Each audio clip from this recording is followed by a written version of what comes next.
I spent $400,000 building a custom lakeside villa as a surprise for my parents' 30th wedding anniversary. But when I pulled into the driveway to hand them the keys, my heart dropped. My elderly father was standing on the curb holding garbage bags full of his clothes, while my brother's wife ushered a group of tourists through the front door. She looked right at me, smirked, and announced that my gift was now a family asset, generating passive income. She thought she had won. She had no idea what was inside the briefcase sitting on my passenger seat. My name is Emma, and I am 33 years old. Before I dive into the rest of this disaster, let me know where you are watching from in the comments below. Hit the like button and subscribe to the channel if you have ever had your generosity weaponized against you by toxic family members. For the past 8 years, I have worked relentlessly as a commercial real estate developer in Manhattan. I do not build small residential projects. I build high-rises, boutique hotels, and luxury commercial spaces. I fought tooth and nail in a cutthroat industry to earn every single dollar to my name. But to my family, my success was only valuable when it could be used to clean up my older brother Jason's messes. Jason is 35, and the undisputed golden child of the family. Growing up, my parents Richard and Susan enabled his terrible decisions at every turn. If Jason wrecked a car, my savings were drained to cover it. If Jason failed a business venture, my parents took out loans to bail him out. And when he married Jasmine, an African-American woman who treated designer labels like a personality trait and viewed hard work as a personal insult, the financial drain only multiplied. Despite the blatant favoritism, a part of me still craved my parents' approval. I wanted to do something monumental to show my love. I purchased a pristine half-acre lot in an exclusive, highly regulated ecological preserve on Lake George in upstate New York. Over 6 months, I entirely funded and managed the construction of a breathtaking modern lakeside villa.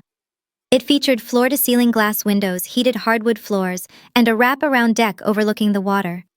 It was meant to be their retirement sanctuary, a place where my father could fish and my mother could read, completely mortgage-free. I arranged to hand over the keys on the afternoon of their anniversary. I drove 3 hours north from the city, a bottle of expensive vintage champagne resting securely on the passenger seat of my car. The autumn leaves were brilliant shades of amber and crimson reflecting off the glass like surface of the lake as I finally pulled into the private gated driveway. I felt a rare sense of pride. I could not wait to see my mother cry tears of joy. But as the tires crunched against the fresh gravel, the knot of anticipation in my stomach instantly turned to pure ice. There, standing on the edge of the driveway, was my 62-year-old father, Richard. He was not holding a celebratory drink or smiling. He was holding a battered suitcase and 2 heavy black garbage bags full of clothes. He looked exhausted, shifting his weight nervously from one foot to the other as he stared at the ground. Before I could even put the car in park, the custom cedar front door of the villa swung wide open. Out walked Jasmine. She was wearing a silk designer blouse and oversized sunglasses, looking like she owned the entire county. Behind her, a family of 5 tourists in matching neon windbreakers were dragging wheeled luggage across the pristine, custom-milled oak floors I had personally selected just weeks prior. I threw my car door open and marched toward the porch, my pulse pounding in my ears. "Dad, what is going on here? Why are your bags out on the driveway? Who are these people inside my house?" My father refused to meet my eyes. He stared firmly at the gravel, his shoulders slumped. "Well, Emma, it is just that we decided to make a change. I will tell you exactly what is going on." Jasmine interrupted, her voice dripping with unearned authority. She strutted down the porch steps, her heels clicking loudly against the stone walkway. She gestured expansively toward the confused tourists. "These lovely people are from Ohio. They have just checked in. This property is now a family asset, and Jason and I are optimizing its revenue stream." I stared at her, genuinely trying to process the sheer audacity of her words. Optimizing. Jasmine. "I built this house for my parents to live in. It is their anniversary present. It is not a cheap hotel." Jasmine let out a sharp, mocking laugh.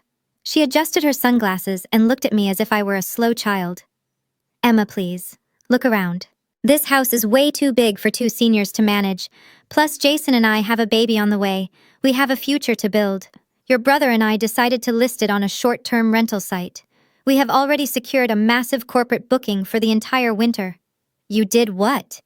I demanded, the blood rushing to my face. I turned sharply back to my father. Dad, tell me you did not agree to this. I literally sent the contractor away yesterday. The paint is barely dry. My father finally looked up, his expression, a frustrating mix of guilt and total submission. Your mother and I talked about it, Emma. Jason is in a bit of a tight spot financially right now. We are just going to rent a room at the budget motel down the highway for a few months. It is really not a big deal. We just want to help your brother get back on his feet. Help him get back on his feet. I snapped, my voice echoing off the quiet lake. You are going to live in a roach-infested motel off the highway so he can pimp out the $400,000 house I paid for with my own blood, sweat, and tears. That was when the front door opened again and Jason stepped out onto the porch. He leaned casually against the doorframe, sipping from a coffee mug I had specifically bought for my mother. He wore a smug, relaxed smile that instantly transported me back to every single time he had gotten away with destroying something of mine in our childhood. Lower your voice, Emma, Jason said smoothly, not a hint of shame in his eyes. You are upsetting the paying guests.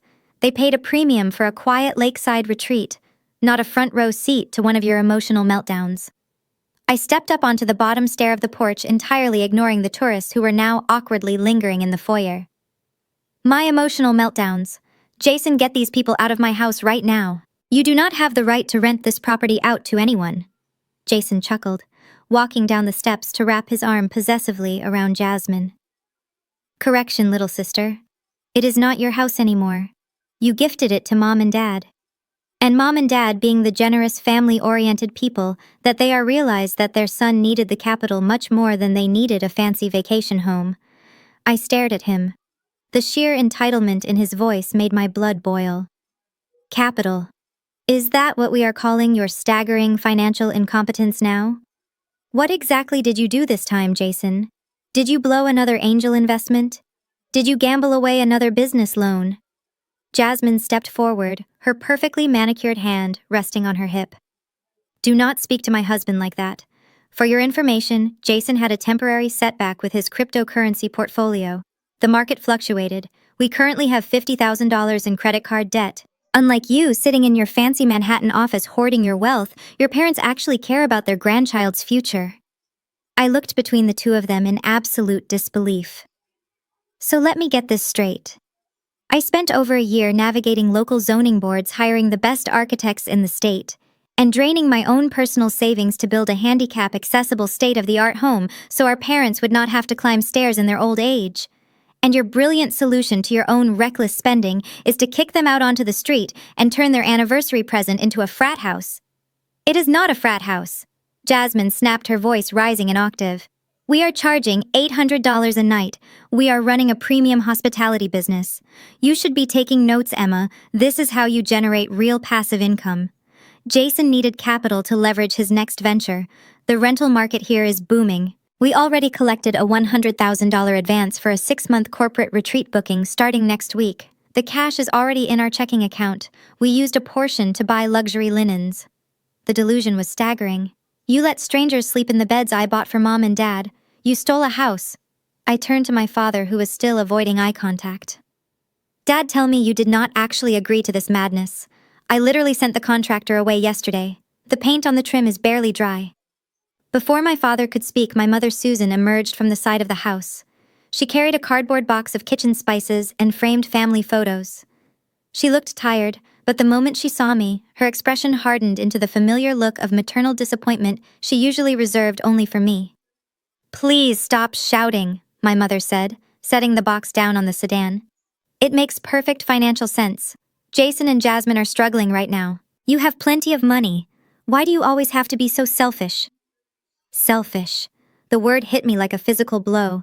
I had just handed them a custom-built house worth $400,000 entirely free and clear, and somehow I was still the selfish one. I am selfish. I asked, my tone dropping to a sharp whisper. Mom, I paid for this. Not Jason. Not Jasmine. I did. Every single nail, every piece of glass, every permit. And we thanked you for the beautiful gift, Susan replied smoothly, not missing a beat. But once you give a gift, you do not get to dictate how it is used. We chose to use it to help your brother. Family helps family, Emma. I know you have been living in the city so long you have forgotten what that means, but in this family we do not let each other drown. You let me drown all the time. I yelled, the 33 years of repressed anger finally bubbling to the surface. When I needed a student loan co-signer, you refused. But you took out a second mortgage for Jason's failed startup. While I ate ramen in a tiny studio, you bought Jason a brand new car. Keep your voice down, Jason hissed, glancing nervously at the tourists who were now whispering to each other on the porch. You are embarrassing yourself in front of our clients. No, I said, taking a deep breath and squaring my shoulders. The hurt that had lived in my chest for my entire life suddenly evaporated, replaced by a cold and sharp clarity. I was no longer the wounded daughter seeking their approval. I was Emma, the commercial real estate developer, who routinely destroyed multi-million-dollar hedge funds in boardroom negotiations. I want these people out. Now. I stated firmly, pointing at the tourists. And I want you and Jasmine off this property immediately. If Mom and Dad do not want to live here, that is fine. But you are not running a hotel out of this building. Jasmine smirked, crossing her arms over her designer blouse. She looked incredibly pleased with herself. You cannot make us do anything. In fact, you have absolutely zero legal standing here right now. Zero legal standing. The ridiculous words hung heavily in the crisp autumn air like a thick, toxic cloud. I looked directly at Jasmine, whose smug, painted grin was so incredibly wide it almost looked physically painful. I turned back to my mother, desperately expecting her to finally wake up and correct this highly absurd statement. Instead, Susan just nodded solemnly as if Jasmine had just recited a profound and universal truth. I let out a dry, humorless laugh. Zero legal standing. I wired the funds for this entire property. I hired the contractors. I spent weeks arguing with the city over zoning permits. I picked out the very oak floorboards those strangers are currently scuffing up with their rolling luggage. How exactly do I have no legal standing in a house that I built from the ground up? Susan stepped forward and reached out to place a hand on my arm. I flinched and pulled away immediately. She let out a long, dramatic sigh, effortlessly slipping into her favorite role as the long-suffering victim. Emma, you told us this house was ours. You said it was a gift. And as the legal owners of a gift, we have the absolute right to do what we see fit with it. Jason came to us crying last week. He was so incredibly stressed about the new baby coming, and the credit card companies were calling him day and night. You know how sensitive your brother is to financial stress. Sensitive to stress. I echoed, my voice shaking with a mixture of rage and profound disappointment. He is a 35-year-old man who buys luxury watches instead of paying his own mortgage. I stared past her at my father, who was now carefully arranging a large black garbage bag full of heavy winter sweaters into the trunk of his rusted sedan. He actively refused to look my way, unable to face his own daughter. My mother continued, her voice taking on that familiar condescending tone she had used on me since childhood. You have always been so independent, Emma. You never really needed us. You moved away to the city, made all that money, and left us behind. Jason needs us. He has always needed our guidance. When you coldly refused to give him that business loan last year, you left him in a terrible position. We had to fix it. We always have to fix it. This is simply us fixing it again. The memory of that infamous loan hit me like a physical blow. Last year, Jason wanted $100,000 to invest in a friend's shady cryptocurrency startup. I reviewed the amateur business plan and told him it was a blatant scam. I flatly refused to fund it. My parents called me heartless and greedy. They ended up foolishly cashing out a massive chunk of their own hard-earned retirement savings to voluntarily give him the money. The startup folded 3 months later, taking every single penny of their retirement with it. And now, to make up for that devastating loss, they were literally handing over the keys to the sanctuary I had built for them. I looked past my brother and his wife staring at the house. Through the large architectural glass windows, I could clearly see the oblivious tourists from Ohio opening the brand-new stainless steel refrigerator. I watched closely as they inspected the kitchen I had lovingly custom-designed, with special pull-down shelving specifically meant for my mother's severe arthritis. One of the men was already sitting on the pristine white linen sofa, putting his dirty hiking boots squarely on the custom marble coffee table. You are letting them ruin it, I said, my voice dropping to a harsh whisper. I built this place so you would not have to struggle anymore, and you are throwing it all away for a guy who has never worked a hard day in his entire life. Jason took an aggressive step forward, his chest puffed out defensively. Watch your mouth, Emma. I am an entrepreneur. I take calculated risks. Sometimes they do not pan out, but I am building an empire for my family. Jasmine and I are going to manage this property, scale the monthly revenue, and eventually buy more units. We are turning your little anniversary gift into a generational wealth vehicle. Generational wealth? I could not help it. I laughed right in his face. You cannot even manage a basic checking account without overdrawing it, Jason. You are going to manage a luxury rental property. Jasmine rolled her eyes dramatically. We are already managing it perfectly. The guests are checked in. The money is sitting in the bank. And your parents are happily relocating so we can secure our financial future. You should be proud of us. Instead, you are throwing a childish tantrum because you are no longer the center of attention. I looked back at my father. He slammed the trunk of the car shut. He walked around to the driver's side and opened the door. I called out, desperate for a shred of reason. Are you really going to do this? Are you really going to drive to a roadside motel on your 30th wedding anniversary just because Jason cannot stop maxing out his credit cards? My father finally met my gaze.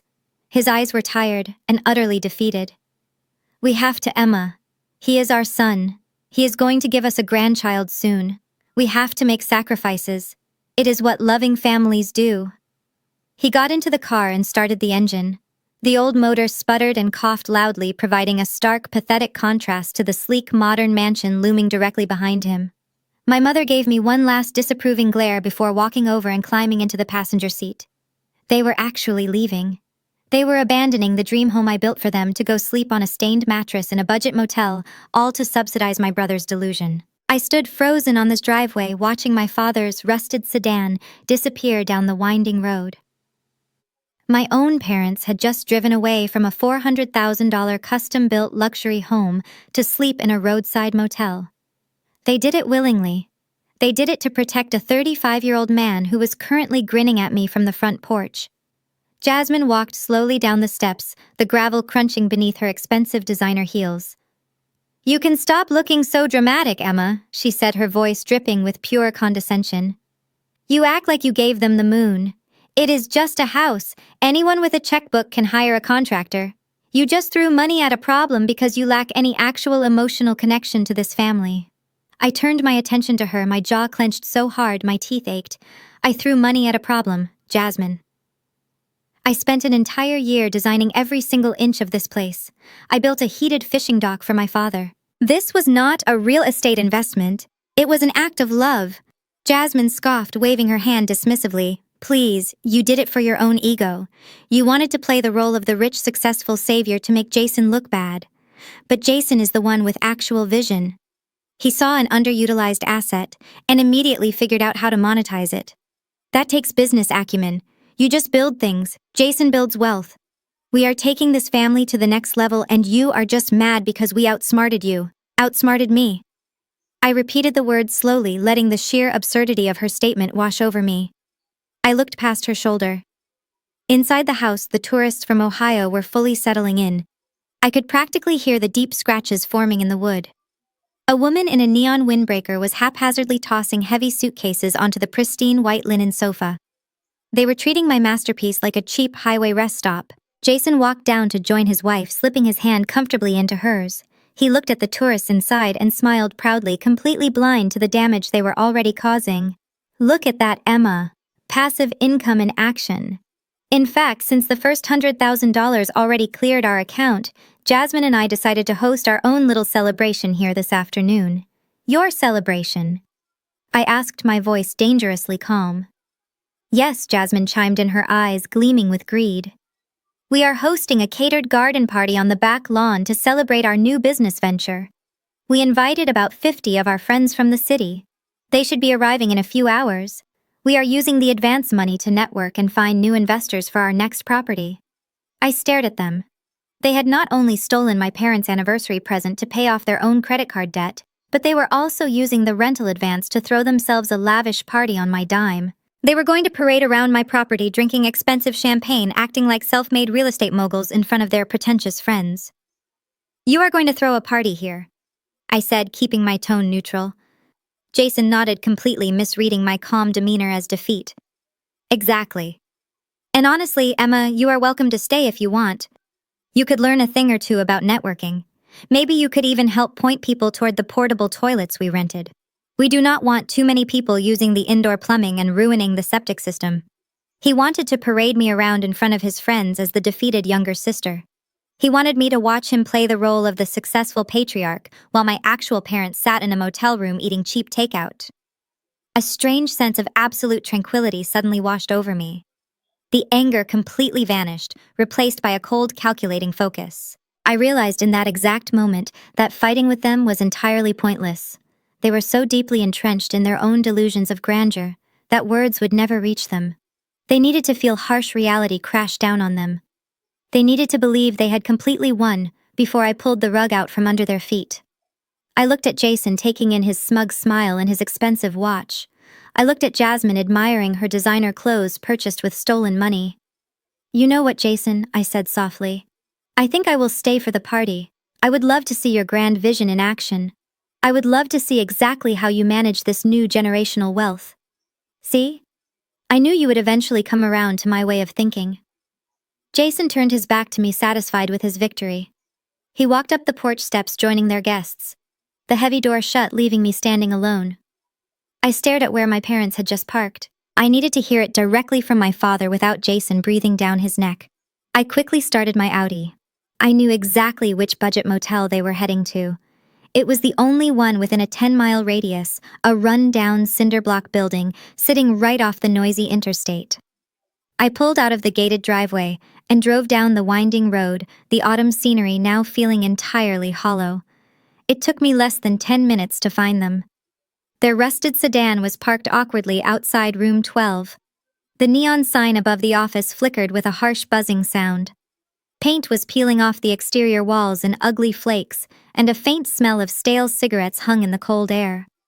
It was a miserable place miles away from the luxurious heated floors and lakeside views I had meticulously designed for them. I parked my car next to theirs and stepped out. The door to room 12 was propped wide open. My father was inside, struggling to lift a suitcase onto a flimsy luggage rack. He looked incredibly small and frail under the harsh fluorescent lighting of the cheap room. "Dad," I said softly, standing rigidly in the doorway. He flinched slightly and turned around. When he saw me, his shoulders slumped further in defeat. "Emma, what are you doing here? You should not have followed us." I stepped into the cramped room. "Dad, please. I need you to look at me and tell me the honest truth. Did you really want to give Jason the house? Did you really want to spend your 30th wedding anniversary in a depressing place like this?" He looked down at his worn leather shoes, his hands trembling slightly as he gripped the edge of the cheap mattress. I could clearly see the profound exhaustion etched deeply into the lines of his face. "It is not about what I want, Emma." Jason was desperate. He came to us crying uncontrollably. He said the credit card companies were preparing to sue him. Jasmine was threatening to take the baby and leave him forever if he did not fix their finances immediately. What was I supposed to do? Watch my son's life completely fall apart when I had a perfectly good, highly valuable asset sitting right there? But it was not your asset to give away. I pleaded, trying hard to keep my voice steady. It was a personal gift from me to you, to keep you safe and comfortable. You let him steal from me. My father looked up. His eyes filled with a pathetic mixture of guilt and weak defensiveness. "We did not steal anything from you. We just reallocated it for the family. Jason promised he would pay us back completely once the rental business took off. He said we could move into the house next year. Do you actually believe that I asked, stepping closer to him? Has Jason ever paid you back a single dime in his entire life?" Before he could answer my question, the bathroom door swung open and my mother walked out. She froze instantly when she saw me, her eyes narrowing into a harsh, unwelcoming glare. Susan marched forward quickly and stood directly between me and my father, shielding him like I was a physical threat. "I thought we made ourselves perfectly clear back at the house." Susan snapped tightly, crossing her arms across her chest. "Leave your father alone right now. He is already stressed enough without you constantly badgering him about money." "I am not badgering him, Mom. I am trying to understand why you both are willingly throwing away your own comfort for a man who constantly uses you." "We are parents." "Emma," Susan hissed, her voice dripping with extreme self-righteous indignation, "you do not have children, so you cannot possibly understand this sacrifice. You never abandon your child when they are drowning. Jason desperately needed a lifeline today." You gave us a house, and we chose to use it to save our son. You should be happy we found a way to keep this family intact." I looked past her shoulder to my father. He actively refused to meet my eyes again. He simply nodded his head in silent agreement with her absurd logic. In that cramped, dingy motel room, a chilling realization finally washed over me. I finally saw the truth. They were entirely willing accomplices. I turned and walked out. They had made their bed. I shifted into drive and headed back to the house. I had a leather briefcase to open. The drive back from that depressing roadside motel took less than 10 minutes, but in that short span of time, my entire worldview permanently shifted. The lingering guilt, the desperate need for my parents' validation, the ingrained instinct to keep the peace at my own expense, all of it simply evaporated. I was no longer the scapegoat sister. I was a professional who dealt with hostile takeovers for a living, and my brother had just initiated a hostile takeover of my property. I pulled my Audi back into the gated driveway of the lake house. The scene had already escalated. 2 white catering vans were illegally parked on the freshly laid sod of the front lawn. Men in white aprons were carrying large trays of expensive appetizers and crates of top-shelf liquor toward the backyard. Jason and Jasmine were throwing the event of the season, using the advance money from their illegal rental business. I turned off the engine, reached over to the passenger seat, and grabbed my leather briefcase. The lock clicked under my thumbs, a sharp metallic sound that felt incredibly satisfying. I stepped out of the car and walked straight through the custom cedar front door, not bothering to knock. The tourists from Ohio were lounging in the living room. The father was trying to figure out how to use the high-end smart home entertainment system I had installed, aggressively pressing buttons on the wall panel. "Excuse me," I said, my voice cutting through the noise of the catering crew bustling in the kitchen. The family turned to look at me, startled. "I am Emma, the real estate developer who built this property. I need to inform you that this house is not a licensed short-term rental. The people who took your money committed fraud. You have exactly 30 minutes to pack your belongings and vacate the premises." The mother of the group stood up, her face flushing with anger. "What are you talking about? We paid $10,000 for the week. We are not going anywhere." Before I could calmly explain the situation to her, the heavy glass sliding doors from the patio slid open. Jasmine stormed into the living room, her designer heels clicking frantically against the hardwood. Jason was right behind her, his smug smile finally replaced by a look of genuine panic. "Emma, what is your problem?" Jasmine shrieked, her perfectly manicured hands balled into tight fists. "Stop harassing our guests. You are going to ruin our reviews." "Your reviews are the least of your concerns right now," I replied, maintaining a perfectly level tone. "I told you to get these people out of my house. Since you refused, I am doing it myself. If they are not gone in 30 minutes, I am calling the local sheriff to report a break-in and illegal trespassing." Jason stepped in front of Jasmine, trying to use his height to physically intimidate me. "You are not calling anyone, Emma. You are acting completely unhinged. You need to leave right now before I have security throw you out." I did not flinch. "Security? Jason, you cannot even afford your own car insurance. You do not have security. Now get out of my way." Jasmine let out a sharp, triumphant laugh that echoed off the high vaulted ceilings. She reached into her expensive leather tote bag sitting on the kitchen island. "Oh, Emma, you really think you hold all the cards just because you paid the construction crew? You are so naive. Did you really think Jason and I would launch a premium hospitality business without covering our legal bases first?" She pulled out a thick manila envelope, dramatically untying the string closure. She retrieved a crisp stack of legal documents and practically shoved them into my chest. "Read it and weep," she sneered. I took the documents and glanced at the first page. It was a general power of attorney. The headers were drafted by a cheap online legal service, but the signatures at the bottom of the page were entirely real. I recognized my father's shaky handwriting and my mother's loopy cursive immediately. Beside their names was the official stamp and signature of a public notary dated just 2 days ago. Jason crossed his arms, looking incredibly pleased with himself. "That is right. Mom and Dad legally appointed me as their attorney, in fact. I have the absolute legal authority to manage, lease, or sell any and all assets in their name. Since you gifted them this house, it belongs to them. And since I manage their estate, I manage this house. You have zero authority here." Jasmine leaned in close, her voice dropping to a vicious whisper. "You lose, Emma. You built a beautiful house and now we are going to get rich off it.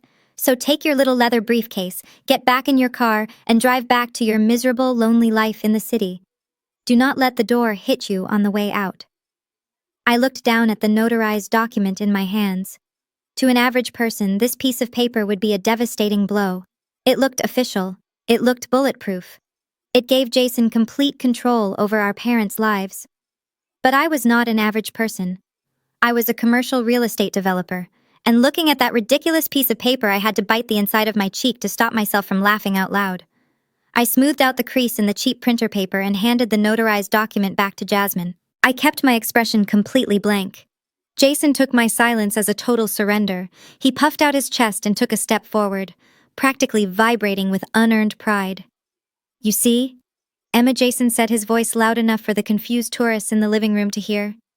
Dad finally realized that he needed someone with actual business acumen to handle the family portfolio. As the legally appointed manager of the estate, it is my fiduciary duty to maximize our assets. You might have paid for the raw materials, but I am the one providing the strategic vision. I am protecting our parents' retirement. Protecting their retirement. The sheer audacity of his statement was almost physically repulsive. I looked at my brother, a man, wearing a fake luxury watch he bought on credit, and let my mind drift back to the first time he ever managed our family finances. I was 18 years old. I had just been accepted into a top-tier university. My grandfather had left me $40,000 in a dedicated college savings account. It was my ticket out of that toxic household. But my parents, in their infinite wisdom, had kept Jason as a joint signer on the account in case of a medical emergency. Jason decided that my freshman year was the perfect time for an emergency.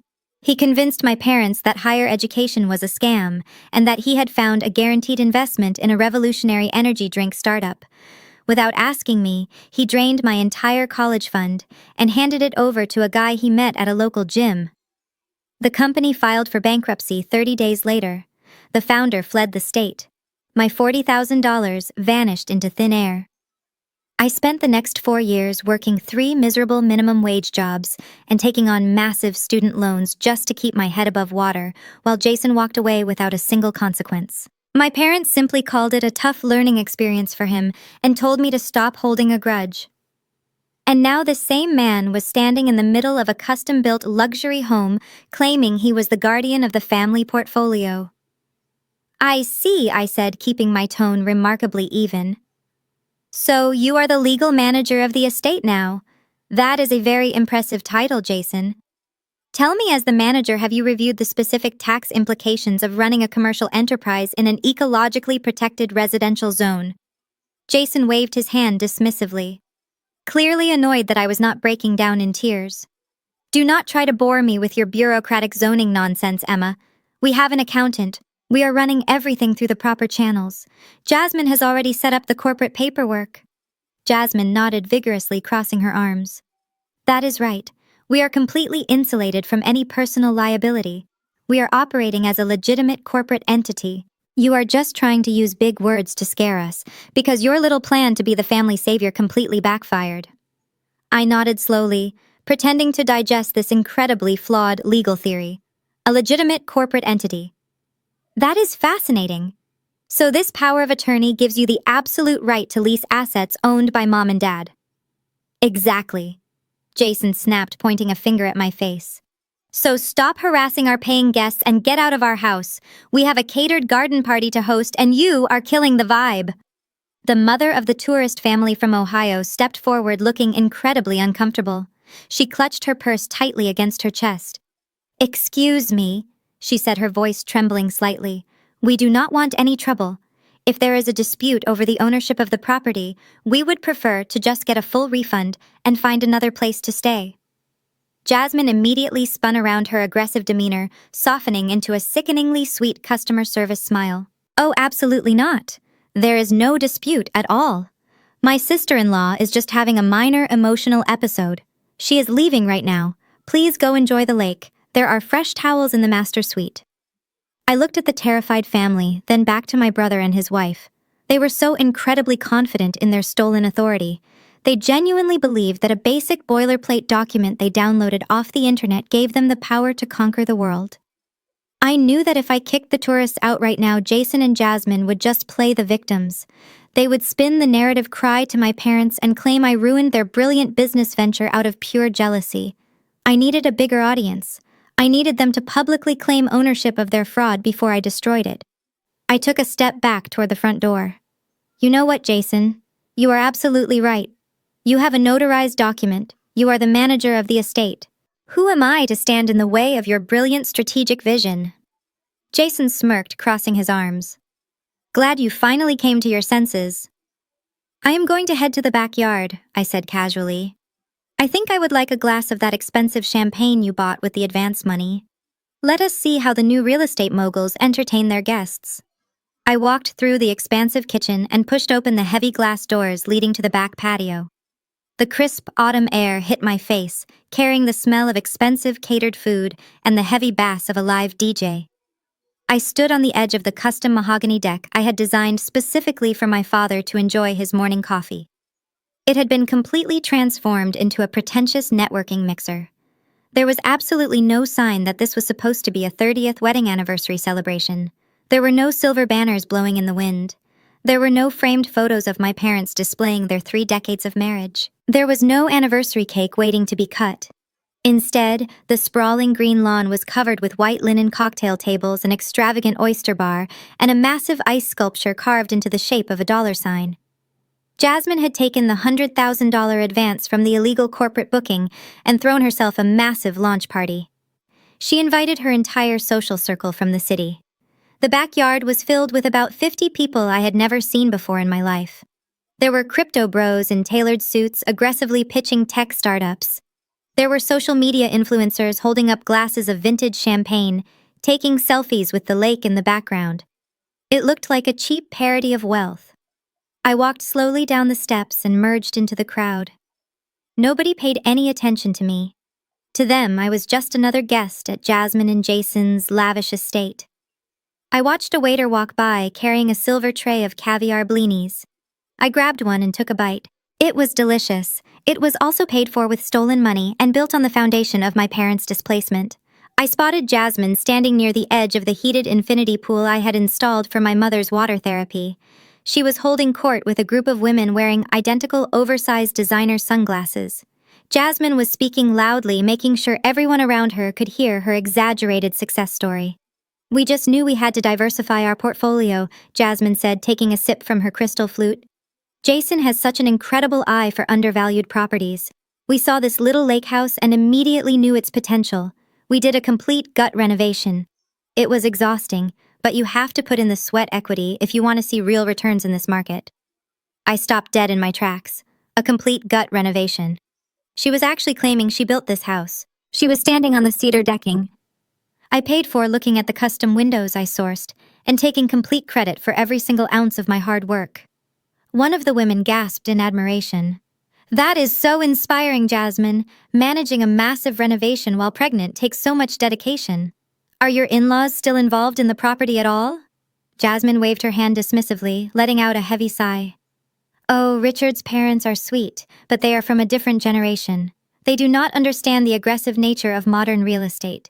We let them stay here for a few days as a little vacation, but we had to transition them out to a smaller place. This property is strictly a revenue-generating asset now. It is all about building generational wealth for the baby. The women nodded solemnly, completely buying into the fabricated narrative of Jasmine, the visionary matriarch. I felt a sharp twinge of absolute disgust. She did not even mention the 30th anniversary. My parents were sitting in a depressing motel room on a highway right now, genuinely believing they had made a noble sacrifice to save their son from financial ruin. Meanwhile, their son and daughter-in-law were using their stolen gift to buy social status and fresh oysters. I kept walking through the crowd, my eyes scanning the yard for my brother. I found Jason standing by the outdoor kitchen I had built. He was talking to a group of men wearing expensive loafers without socks. Jason had a cigar in one hand and a glass of scotch in the other. He looked exactly like a man who had won the lottery without buying a ticket. I am telling you, the short-term rental market upstate is an absolute gold mine, Jason boasted loudly. You just have to know how to leverage your assets correctly. I secured a $100,000 corporate booking before the paint was even dry. My sister thought I was crazy, but she just does not have the stomach for high-level investments. She plays it too safe and works a boring corporate job." The men laughed, raising their glasses in a toast to Jason's supposed financial genius. I stood a few feet away, completely invisible to him. I watched him soak up their admiration, feeding his massive ego with lies. He was completely detached from reality. He genuinely believed his own narrative. He believed he was a self-made millionaire because he held a piece of paper he manipulated our parents into signing. I looked down at my hands. The stage was perfectly set. They had their fake empire built on sand. It was time to burn it all down. I stepped further into the crowd, maneuvering past the cocktail tables and ice sculpture. Before I found a quiet corner, a sharp voice cut through the chatter and bass of the DJ. "Emma, what are you standing around for?"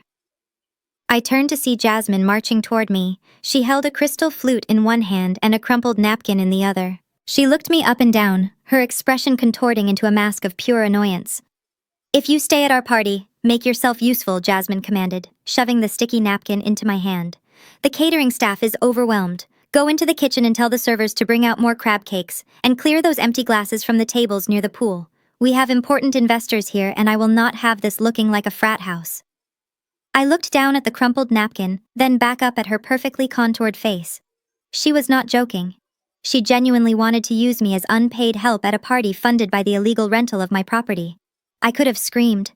I could have thrown the napkin back in her face and caused a scene, but causing a scene would only validate their narrative that I was an unstable, jealous sister. Instead, I offered her a tight smile. "Of course, Jasmine. I will get on that." Her eyes widened, surprised by my sudden compliance, but her massive ego quickly overpowered any suspicion. "Good," she snapped, turning her back. "Make sure the crab cakes are actually hot." I walked over to the nearest table and picked up 3 empty flutes. I carried them toward the kitchen, acting the part of the obedient servant. As I walked, I overheard snippets of conversation from the guests. They praised Jason and Jasmine for their real estate foresight. A man in a tailored suit asked Jason for advice on identifying undervalued properties. It took every ounce of my self-control not to laugh out loud. I spent the next 20 minutes clearing plates and wiping down tables. Every time Jason caught my eye, he would smirk and subtly point to another piece of trash for me to pick up. He was thoroughly enjoying my public humiliation. He was finally the king of the castle, and I was just a peasant sweeping his floors. Suddenly, the loud music faded out. Jasmine stood on the elevated tier of the mahogany deck, tapping a silver spoon against her crystal glass. The sharp, high-pitched ringing commanded the immediate attention of the entire yard. "Excuse me, everyone," Jasmine called out, her voice amplified by the sudden silence. "If I could just have your attention for a brief moment." The crowd gathered around the base of the deck, raising their glasses in anticipation. I stood near the patio edge, holding a tray of dirty appetizers, blending perfectly into the background. "I want to thank you all for coming out to Lake George today to celebrate our brand new hospitality venture." Jasmine began beaming down at the crowd. As many of you know, building a real estate portfolio from the ground up takes an incredible amount of grit, sacrifice, and strategic vision. It is not for the faint of heart. She paused dramatically, placing a loving hand on Jason's shoulder as he stepped up to join her on the elevated deck. He wrapped his arm around her waist, looking out at the crowd with the unearned confidence of a self-made billionaire. "But we did not do this just for ourselves," Jasmine continued, her voice dripping with fake emotion. "We did this for our family. Recently, my wonderful husband stepped up to rescue his parents from a very difficult financial situation. When others in this family decided to selfishly turn their backs on them, Jason took complete legal control of the family assets. He made the hard choices. He turned this underutilized vacation home into a premium cash-flowing asset." A gentle murmur of approval rippled through the crowd. A few people nodded respectfully at Jason. "He is the true savior of the family finances," Jasmine declared loudly, raising her glass high into the air. "He protected his parents' retirement and secured a beautiful future for our unborn child. So please raise your glasses to my incredible husband, the smartest investor I know, Jason." To Jason, the crowd chanted in unison, taking sips of their expensive champagne. Jason smiled modestly, taking the microphone from the DJ stand. "Thank you, Jasmine. And thank you all. It really comes down to recognizing value where others are completely blind. You must be willing to take the asset, cut out the emotional dead weight, and optimize it." He looked directly at my face as he loudly said the words, "emotional dead weight." The crowd erupted into applause, completely oblivious to the massive lie they were celebrating. A few of the men patted Jason on the back, while Jasmine beamed beside him, playing the role of the supportive, successful wife. I stood perfectly still, balancing the silver tray of dirty appetizer plates on my fingertips. The sheer magnitude of his delusion was almost impressive. He was not just stealing my property, he was stealing my entire identity. He was standing on the deck I designed in the backyard I landscaped, using the money I earned to publicly brand me as a failure. I did not throw the tray. I did not scream. I simply walked over to a nearby catering station and gently set the dirty dishes down on the white linen tablecloth. I wiped my hands on a cloth napkin. The anger that had been simmering inside me all afternoon suddenly crystallized into something entirely different. It was cold. It was precise.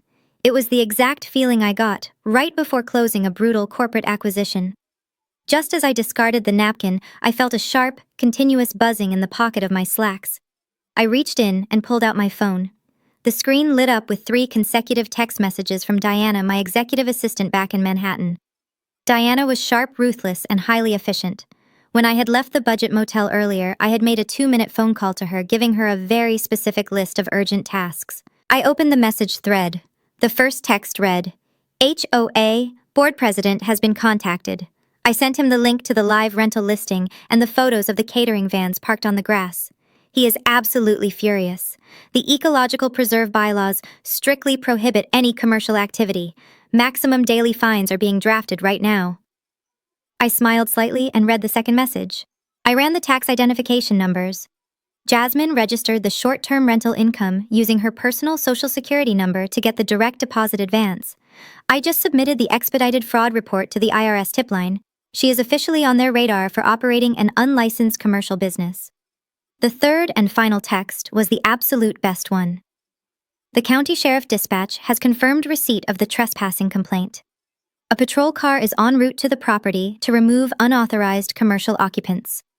Estimated time of arrival is 20 minutes. I locked my phone and slid it back into my pocket.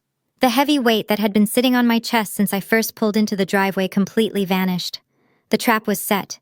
The legal mechanisms were already in motion, moving with the crushing, indifferent weight of the American justice system. Jason and Jasmine thought they had outsmarted me with a cheap online legal form. They thought they were playing checkers, moving pieces around a board they barely understood. They had no idea I was playing 3-dimensional chess. My entire demeanor shifted. I stood up straighter, rolling my shoulders back. The submissive, defeated sister was gone. I walked away from the catering station, heading straight toward the sliding glass doors. "Emma, where do you think you are going?" Jasmine called out sharply. She had stepped down from the deck and was marching toward me, an empty champagne flute in her hand. "The caterers need help bringing out the main course. Stop standing around and make yourself useful." I did not even break my stride. I walked right past her, ignoring her entirely. "Excuse me, I am talking to you," Jasmine hissed, grabbing my upper arm to stop me. I stopped and looked down at her hand, then up at her face. My expression was so incredibly blank, so completely devoid of any emotion, that she instantly let go. "Do not ever touch me again, Jasmine," I said, my voice barely above a whisper, but carrying enough cold authority to make her take a physical step back.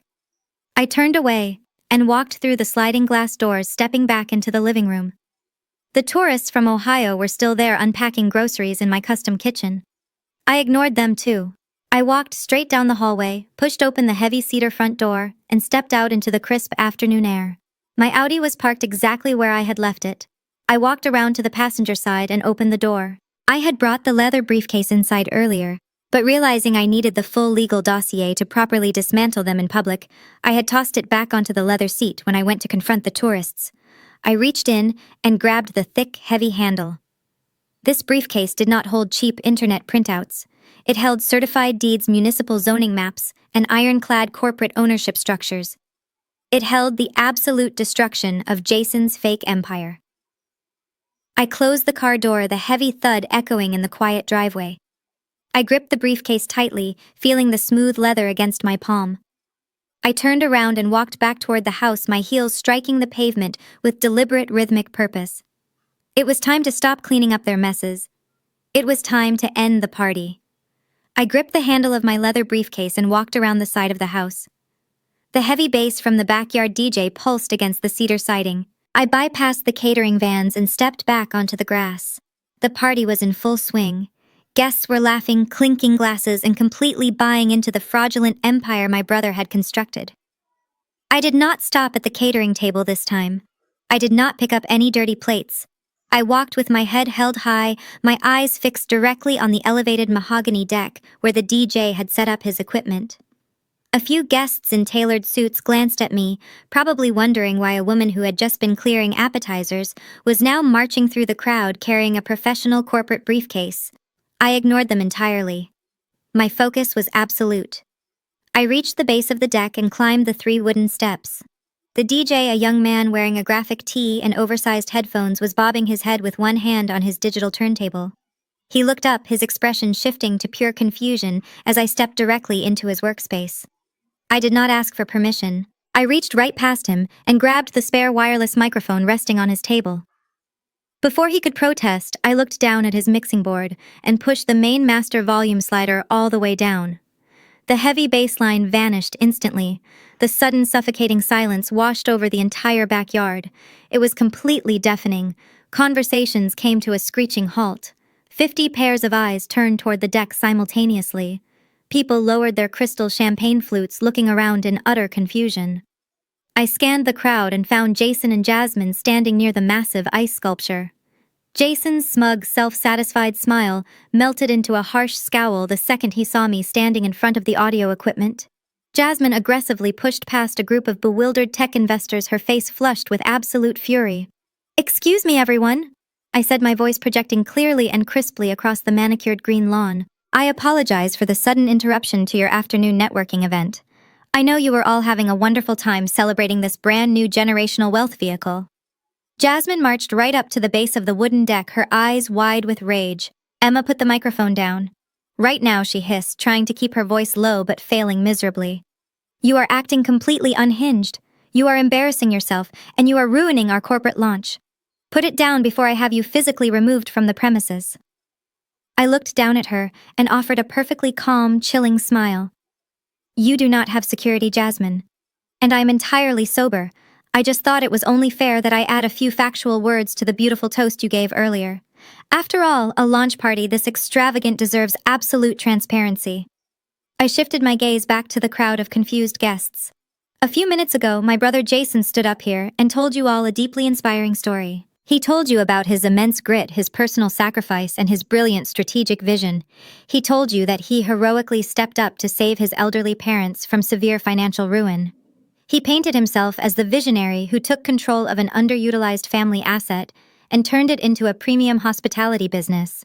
It was a fantastic story, truly worthy of a Hollywood script." Jason started aggressively walking toward the deck, his face turning an angry, volatile shade of red. "Emma, shut your mouth and get off my property right now.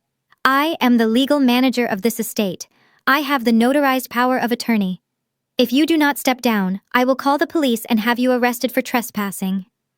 "You can call the police, Jason," I replied directly into the microphone, making sure every single person in the yard heard me with crystal clarity. "In fact, I highly encourage it. Because the story you just told these people is a complete fabrication. Every single word of it was a lie designed to cover up a massive, highly illegal financial fraud." Loud gasps erupted from the crowd. Whispers broke out across the lawn like a sudden wave. The crypto investors exchanged nervous, calculating glances. A few of the social media influencers actually pulled out their phones and started recording the confrontation. This was no longer a boring networking mixer. This was a front-row seat to a spectacular corporate collapse, and nobody wanted to miss a single second of it. "My name is Emma," I announced, projecting my voice with absolute unwavering authority. "I am a commercial real estate developer based in Manhattan. And I am not a jealous younger sister throwing a childish tantrum. I am the sole person who financed, designed, and built the very house you are standing behind. I paid for the ground beneath your feet. I paid for the deck I am standing on. And I am here to tell you exactly how Jason and Jasmine funded this little party. I am going to show you the truth behind their so-called empire, and I promise you it is not something you want to invest your hard-earned money in." Jason stopped at the base of the deck, pointing his finger at me. "You are completely delusional, Emma," he shouted, trying to regain control of the narrative. I have the notarized power of attorney from Mom and Dad. They gifted me control of this property. I have the legal right to manage it, lease it, and throw you off it. You are just a bitter contractor who wants credit for my vision." I did not argue with him. I simply lifted my heavy leather briefcase and set it down flat, right on top of the DJ's mixing board. The solid thud echoed through the microphone still resting in my other hand. The entire crowd watched in breathless silence as I flicked the brass latches open. The sharp clicks sounded like a bank vault unlocking. "A power of attorney is a very powerful document, Jason," I said calmly, looking down at the neat stacks of paper inside my briefcase. "It allows you to make medical decisions. It allows you to manage bank accounts. It even allows you to lease or sell real estate. But there is one very specific catch to a power of attorney. It only applies to assets that the person actually owns." I reached into the briefcase and pulled out a thick stack of papers bound by a blue legal cover. I held it up for the crowd to see. For those of you who are taking notes on how to build a real estate empire, please pay close attention. When I purchased this half-acre lot last year, I did not put it in my parents' names. I did not put it in my own name either. I purchased it through a legally registered limited liability company called Lakeside Holdings LLC. I flipped to the second page of the document. Lakeside Holdings LLC is registered in the state of New York. And if you look at the corporate charter, you will see that I, Emma, am the sole managing member and 100% equity owner of that company. My parents have zero ownership stake in Lakeside Holdings. They do not own a single share. Therefore, Jason, your little power of attorney has absolutely no jurisdiction over this property. Jason blinked, his arm slowly lowering to his side. His face contorted in confusion, trying to process the legal terminology. "That is a lie." He stammered, his voice losing its booming confidence. "You said this house was a gift.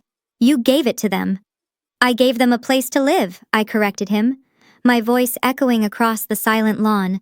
"I gave them peace of mind. But I am a commercial real estate developer, Jason. I do not hand over $500,000 assets without protecting my investment." I reached back into the briefcase and pulled out a single sheet of heavy watermarked paper. I held it up high. The afternoon sun caught the raised gold seal of the county clerk's office. "This is the official property deed. It was filed and recorded with the county just 3 weeks ago. The grantee listed on this deed is Lakeside Holdings LLC. My parents' names do not appear anywhere on this document. They never owned the dirt beneath your feet. They never owned the lumber in these walls. And they certainly never owned the right to turn my property into a cheap party venue." A low murmur swept through the crowd of investors. A few of the men in tailored suits actually winced, immediately recognizing the catastrophic legal position Jason was in. He had taken their money and pitched them a business model based on an asset he had absolutely zero legal right to operate.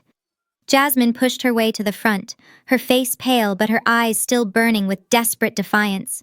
"You are bluffing," she shrieked. "You are just making this up to embarrass us. The guests inside already paid us. The money is in our bank account. We have a lease agreement." "A lease agreement with who, Jasmine?" I asked, leaning slightly over the deck railing. "Did my father sign a commercial lease with your hospitality company? Because if he did, he committed fraud. You cannot lease a house you do not own. It is a fundamental principle of property law." I looked out at the guests, specifically targeting the crypto bros and tech investors who had been cheering for Jason just minutes prior. My brother and his wife did not discover an underutilized asset. They did not secure a brilliant corporate booking. They broke into my house, changed the locks, and illegally rented it out to strangers while I was in the city. They took a $100,000 advance for a property they have absolutely no claim to. And they used that stolen money to buy the champagne you are all drinking right now. The reaction was instantaneous. Several people immediately set their crystal flutes down on the nearest tables, as if the glass had suddenly caught fire. The social media influencers stopped recording and looked around nervously, suddenly realizing they were attending a party funded by grand larceny. Jason stood completely frozen at the bottom of the stairs, staring blankly at the deed. His smug smile was entirely gone, replaced by pure terror. His smug smile was entirely gone, replaced by pure terror. He stared at the watermarked deed in my hand as if it were a venomous snake. The silence in the backyard was absolute. Even the birds seemed to have stopped singing. I slowly lowered the deed and placed it neatly on top of the mixing board. I was not finished. I reached into my leather briefcase one more time to retrieve the final nail in the coffin of his fake empire. I pulled out a thick, stapled packet of paper with a bold red header and held it up for everyone to see. "This is the residential occupancy agreement I carefully drafted for my parents," I explained, keeping my voice perfectly steady and clear. "It is a very specific legal mechanism known in real estate law as a life estate. I formally granted Richard and Susan the legal status of life tenants. That means they had the absolute right to live in this beautiful house for the rest of their natural lives, completely rent-free. It was my gift to them, a secure, comfortable place to age gracefully without ever worrying about a mortgage or property taxes. But a life tenancy is not fee-simple ownership." I continued pacing slowly across the deck. "It comes with extremely strict, non-negotiable conditions. Section 4 of this exact contract explicitly prohibits any form of subleasing, short-term renting, or commercial exploitation. It strictly states that the property can only be used as a primary personal residence for the named life tenants. My parents only possess the right of personal occupancy. They never possess the right of commercial alienation. You cannot sell what you do not own." I stopped pacing and looked directly down at Jason, who was now sweating profusely in the cool autumn air. "So when Mom and Dad signed that cheap power of attorney you printed off the internet, they were assigning you a right they never actually possessed. A life tenant cannot authorize a third party to run a hotel out of a property they do not own. Legally speaking, Jason, your entire business model is built on a completely void contract. You leased this property illegally." The crypto investors standing near the ice sculpture began to murmur angrily. One of them, a tall man in a tailored navy suit, stepped forward and pointed an accusing finger at Jason. "You told us you owned this place free and clear," the investor snapped loudly. "You told us this was the anchor property for your new hospitality portfolio. You took our seed money based on a complete lie. You are a complete fraud." Jason held his hands up defensively, taking a nervous step back. "No, wait, you do not understand. She is twisting the facts. My parents gave me the house. They told me I could use it. They are my parents. It is a family asset. We just had a slight miscommunication regarding the corporate structuring. I can fix this." "A slight miscommunication." I repeated his words, letting a sharp laugh escape my lips. "You broke into a house owned by a corporate entity. You changed the locks. You accepted $100,000 in advance bookings for a property you have zero legal claim to. That is not a miscommunication, Jason. That is grand larceny. That is criminal fraud, and you know it." Jasmine shoved her way to the front of the crowd again, her face flushed with desperate panic. She pointed a manicured finger at me. "You cannot do this, Emma. You cannot just invalidate our business because of some technicality in a contract nobody ever read. Your parents moved out. They voluntarily left the premises. That means the house was empty and abandoned. We simply took over the management of an abandoned property to protect it from falling into disrepair." I looked at Jasmine and shook my head in utter disbelief at her sheer ignorance of the law. "You really should have hired a real lawyer instead of using free legal websites, Jasmine. Because if you had, they would have explained Section 7 of the life tenant agreement to you." I opened the packet and read directly from the page. Section 7. Abandonment of premises. If the life tenants voluntarily vacate the property and establish a primary residence elsewhere, the life estate is immediately and permanently terminated. The right of occupancy instantly reverts back to the sole managing member of Lakeside Holdings, LLC. I closed the packet and looked back at my brother and his wife. "Do you understand what that means, Jason? When you convinced Mom and Dad to pack their bags and move into that disgusting budget motel down the highway, you did not just steal their anniversary gift. You legally terminated their life tenancy. By handing you the keys, they forfeited their own right to ever live in this house again. You made them homeless just so you could play pretend real estate mogul for one afternoon." The weight of my words hung in the air, suffocating the remnants of their fake celebration. The investors were actively backing away from Jason, now treating him like a walking liability. Jason looked physically ill. He stumbled backward, his shoulders slumped, unable to form a coherent sentence. He finally understood that he had legally stripped our parents of their only secure home. The golden boy had flown entirely too close to the sun, and his wax wings had melted, but Jasmine was a different breed. Where Jason folded under the crushing weight of legal reality, Jasmine simply doubled down. She was cornered, and like any predator caught in a trap, she bared her teeth. Jasmine marched up the wooden stairs of the deck, inserting herself directly between me and her terrified husband. She slammed both hands down on the mixing board right next to my pristine property deed. "You think you are so incredibly smart, Emma?" She spat, her voice trembling with raw panic and arrogance.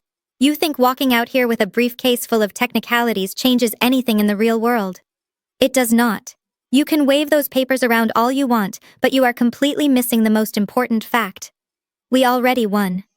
I looked at her, tilting my head slightly. "You won?" I asked, keeping my tone deadly calm. "You just committed a felony in front of 50 witnesses, Jasmine. What exactly did you win?" "I won the only thing that actually matters," she shouted, gesturing wildly toward the house. "The money. The cash is already in our bank account, Emma. $100,000. It cleared yesterday morning. It is secure. It is ours. The corporate clients from Ohio paid for a 6-month continuous block, and they are already completely unpacked in the master bedroom. You can stand out here and preach about life estates and corporate ownership until you are completely blue in the face, but possession is 9/10 of the law. Those guests have a signed contract with my hospitality company, and they are not leaving." A few of the guests in the crowd groaned audibly at her profound ignorance. It was a spectacular display of financial illiteracy. She genuinely believed that possessing stolen funds validated the theft. Jasmine turned to address the crowd, desperately trying to salvage her shattered image. "Do not listen to her," she yelled, her voice bordering on hysterical. "She is just a bitter woman who hates seeing her brother succeed. We have the money, we have the leverage. She is not going to physically drag a family of 5 out of that house. She does not have the guts." She spun back around to face me, a triumphant gleam in her eyes. "So go ahead, Emma. Call your fancy corporate lawyers. File a civil lawsuit. Dispute the occupancy. I know exactly how the legal system works. By the time a judge even looks at your paperwork, it will be next year. We will have already collected another $100,000 in booking fees. We will drag the litigation out for years, and we will use the revenue from your own house to pay our legal defense. You cannot touch that money. It is locked away." I watched her chest heave up and down as she laid out her brilliant master plan. She was banking on the notoriously slow gears of the civil justice system. In a normal landlord and tenant dispute, she might have actually been right. Evicting a squatter or fighting a fraudulent lease in civil court can be an agonizing, expensive process that takes months of endless mediation. She thought I was going to hand her a polite eviction notice and wait 30 days. She thought she had effectively checkmated me using the buffer of bureaucratic delays. I slowly reached out and picked up my microphone. The cold metal felt incredibly grounding in my hand. "Jasmine," I said, my voice echoing loudly across the silent property. "You are absolutely right about one thing. Civil court is incredibly slow. It requires a massive amount of patience. And if I were relying on a civil judge to resolve this little family dispute, you might actually get away with living off my stolen property for the next 6 months." Jasmine smirked, crossing her arms in victory. "I told you that you lose. Now take your briefcase and get off our property before I call the cops." I smiled back at her, a genuine, terrifying smile. "But I am not taking you to civil court, Jasmine. I simply do not have the time or the patience for legal mediation. You see, when you decided to steal my property, you made one catastrophic mistake. You violated the strictly enforced and highly specific zoning laws of this entire county." Jasmine burst into a sharp, dismissive laugh. "Zoning laws?" She repeated the words mockingly, throwing her hands up. "You are threatening me with zoning laws. Are you actually serious right now, Emma? You think a bunch of bored retirees on a local municipal board are going to swoop in and save your precious house?" I kept my posture straight, watching her completely unravel. "I am completely serious, Jasmine. This is an ecological preserve. The regulations here are not just suggestions." Jasmine scoffed, waving her hand as if swatting a fly. "Please, I have done my research. I know exactly how these small-town committees operate. They send a strongly worded warning letter. Then they give you 30 days to respond. Then they schedule a public hearing for the following quarter. By the time they actually issue a fine, we will have already made our money and moved on to the next investment. It is the cost of doing business." Jason, sensing a lifeline in his wife's aggressive confidence, quickly stepped up beside her. He adjusted his suit jacket, trying to project authority to the nervous crowd of investors. "My wife is absolutely right," he proclaimed, his voice regaining a fraction of its former boom. "Every major real estate developer deals with minor zoning infractions. It is just bureaucratic red tape. We pay a small administrative penalty, and we keep operating. The revenue far outweighs the risk." He turned to the investors, offering them a reassuring smile. "Do not let my sister scare you. She works in corporate real estate. She does not understand the aggressive strategies required for short-term rental growth. The capital is completely secure. We have the $100,000 sitting safely in our business checking account right now. No local zoning board can reach into our bank and take that money back." Jasmine stepped closer to the edge of the deck, looking down at me with pure venom. "You hear that, Emma? You are totally powerless. Go ahead and march down to the town hall. Fill out your little complaint forms. File your civil disputes. By the time any judge or inspector physically forces those tourists out of the master bedroom, I will have already transferred the funds to an offshore holding account. We are going to milk this property for every single cent it is worth, and you are going to sit on the sidelines and watch us do it." I listened to her lay out her grand criminal strategy in front of 50 witnesses. She was so incredibly proud of her own perceived cunning. She genuinely believed that the legal system was a sluggish, toothless beast that she could easily outrun. She thought the $100,000 advance was her ultimate shield, a pile of cash making her completely untouchable. "You really think this is a game?" I asked softly, my voice carrying an icy edge. "You think you just found a clever loophole in the system?" "I know I did," Jasmine sneered. "Because while you were busy picking out custom floorboards and playing the perfect daughter, I was figuring out how to actually extract value from this family. The money is mine. The house is occupied. You lost. Now take your briefcase, get in your car, and go back to the city. We have a party to finish." She turned her back to me, clearly expecting the confrontation to be over. She reached out to grab a fresh glass of champagne from a passing waiter, ready to resume her celebration. Jason mirrored her arrogance, giving me a dismissive wave before turning back to his wealthy friends. They were so blinded by greed that they completely failed to understand the environment they were standing in. They thought they were dealing with a standard suburban neighborhood where neighbors occasionally complained about loud music. They did not understand that an ecological preserve in upstate New York operates under an entirely different set of rules. I took a slow, deliberate breath. I looked at the crowd, then at my brother. "Jason." I called out, my voice cutting through the rising murmur of the guests. "You keep talking about the cost of doing business. You keep talking about small administrative penalties. But you failed to read the specific charter of the Lake George Homeowners Association." Jason paused, glancing back over his shoulder. He frowned, clearly annoyed that I was still speaking. "The HOA. Who cares about the HOA? They just care about what color you paint your mailbox." I shook my head slowly, feeling a deep sense of satisfaction. "Not this HOA, Jason. This is a highly restricted conservation zone, and the people who run it do not send warning letters. They take immediate action. They have the absolute legal authority to freeze everything. You are completely finished." Jason stared at me, his mouth opening and closing like a fish suffocating on dry land. "The HOA." He finally managed to choke out a laugh, though it sounded incredibly hollow and desperate. "You are threatening me with a neighborhood watch committee. What are they going to do, Emma? Give me a sternly worded citation for having too many cars in the driveway. Tell me my grass is too long. I have $100,000 in corporate backing. I can afford to pay whatever petty little $50 fine they slide under the door." I shook my head, a cold smile touching the corners of my mouth. "You should have read the property disclosures before you decided to play landlord, Jason." I reached back into my open briefcase and withdrew a thick leather-bound booklet. The gold lettering on the front cover caught the crisp afternoon sunlight. "This is the official charter for the Lake George Ecological Preservation Board. It is not a neighborhood watch committee composed of bored housewives. It is a legally recognized regulatory authority backed by the State Department of Environmental Conservation." I opened the booklet to a page I had heavily bookmarked with bright red sticky notes. When I purchased this specific lot, I had to sign a binding covenant acknowledging that this land sits on a highly protected watershed. The bylaws here are designed to prevent exactly what you are doing. Section 12, Paragraph 4, strictly prohibits any commercial enterprise, including short-term rentals, corporate retreats, and paid hospitality services. It is a zero-tolerance policy designed to stop massive crowds from overwhelming local septic systems and destroying the fragile shoreline. Jasmine crossed her arms, though her manicured fingers were trembling visibly against her silk blouse. So we break a minor rule. Big deal. Like Jason said, we will just pay the fines.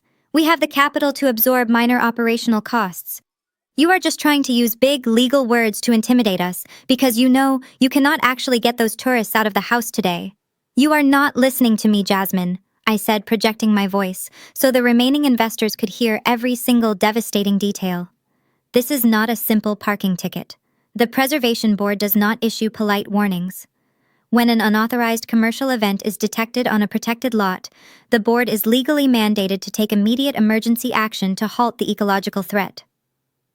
I pulled out my phone and held it up high, and I know they are taking action because I personally called the board president 20 minutes ago. I sent him a direct link to your rental listing and photographs of these massive catering vans tearing up the protected grass. A wave of frantic whispers swept through the crowd. The caterers, sensing the impending legal disaster, quietly began packing up their expensive silver chafing dishes and loading them back into their vehicles. Jason swallowed hard, a heavy bead of sweat tracing its way down his temple. You called them. You reported your own property. Why would you do that? You are just going to get yourself massively fined. No, Jason, I replied smoothly. The property owner is not liable if the commercial activity is the direct result of criminal trespassing. I submitted the police report establishing that you and Jasmine broke into my house and changed the locks without my consent. That completely shields my corporate entity from any financial liability. However, it places the absolute entirety of the legal burden squarely onto your shoulders. You are the unauthorized operators. You are the ones who signed the catering contracts. You are the ones who took the advance money. I stepped closer to the edge of the deck, my eyes locked firmly onto his pale, terrified face. The Preservation Board has the absolute authority to issue an immediate stop work order. But more importantly, because you are not the legal owners of this house, you have absolutely zero standing to dispute their swift actions. You cannot appeal to the committee. You cannot request a public hearing. You are legally classified as hostile squatters running an illegal business on ecologically protected land. Jasmine lunged forward, her voice cracking with sheer desperation and fury. We have a lease. We have the power of attorney. We are not squatters. I pointed a firm finger right at her chest, dropping my voice to a lethal quiet register. I just proved to 50 witnesses that your power of attorney is completely worthless. My parents could not authorize a commercial lease because they were merely life tenants. Your entire operation is a phantom, Jasmine. You have no lease. You have no ownership. You just have a massive mountain of liability and angry investors wondering why they gave you their seed money. Jasmine opened her mouth to scream another insult, but no sound came out. She looked frantically at Jason, waiting for him to step up and defend their grand business model. But Jason was completely paralyzed. He stared blankly at the leather-bound charter book in my hand, his chest rising and falling in shallow, panicked breaths. He finally grasped the sheer magnitude of the disaster he orchestrated. But Jasmine, driven by pure greed and a refusal to admit defeat, forced a loud, dismissive scoff. A fine is just a fine, Emma, she snapped, crossing her arms tightly across her chest to stop her hands from shaking. You are acting like we committed murder, so the Preservation Board issues a penalty. What is it? $500, $1,000. I told you we have $100,000 sitting in our corporate checking account. We will write them a check tomorrow morning, tell them we made an administrative error, and keep right on operating. It is a minor inconvenience. I smiled. It was a cold, pitying smile that made her flinch. You really think the Lake George Ecological Preservation Board issues $500 fines for commercial exploitation? I asked, my voice echoing across the silent lawn. I opened the leather booklet again, flipping to the penalty schedule section. Let me read this out loud so your investors can fully understand the operational costs of your new hospitality venture. I held the booklet up and read clearly. Article 4, Section 9. Any unauthorized commercial activity including short-term rentals, corporate events, and paid hospitality services constitutes a severe ecological threat. The mandatory administrative penalty for such a violation is $10,000 per day. I paused, letting the number hang in the crisp autumn air. $10,000 per day. Gasps erupted from this crowd of guests. The tall, navy-suited investor let out a sharp curse. $10,000 a day, he shouted, pointing an accusing finger at Jason. You told us the overhead on this property was basically zero.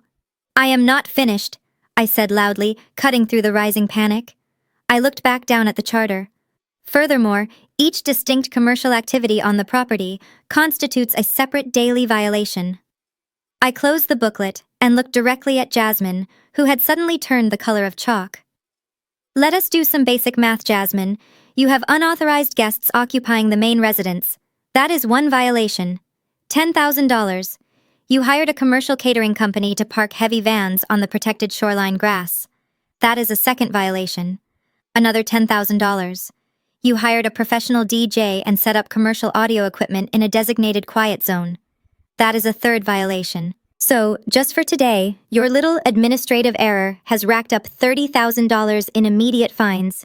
Jason stumbled backward, his back hitting the wooden railing of the deck. 30,000, he whispered, his eyes wide with absolute horror. And that is just for today, I reminded him cheerfully.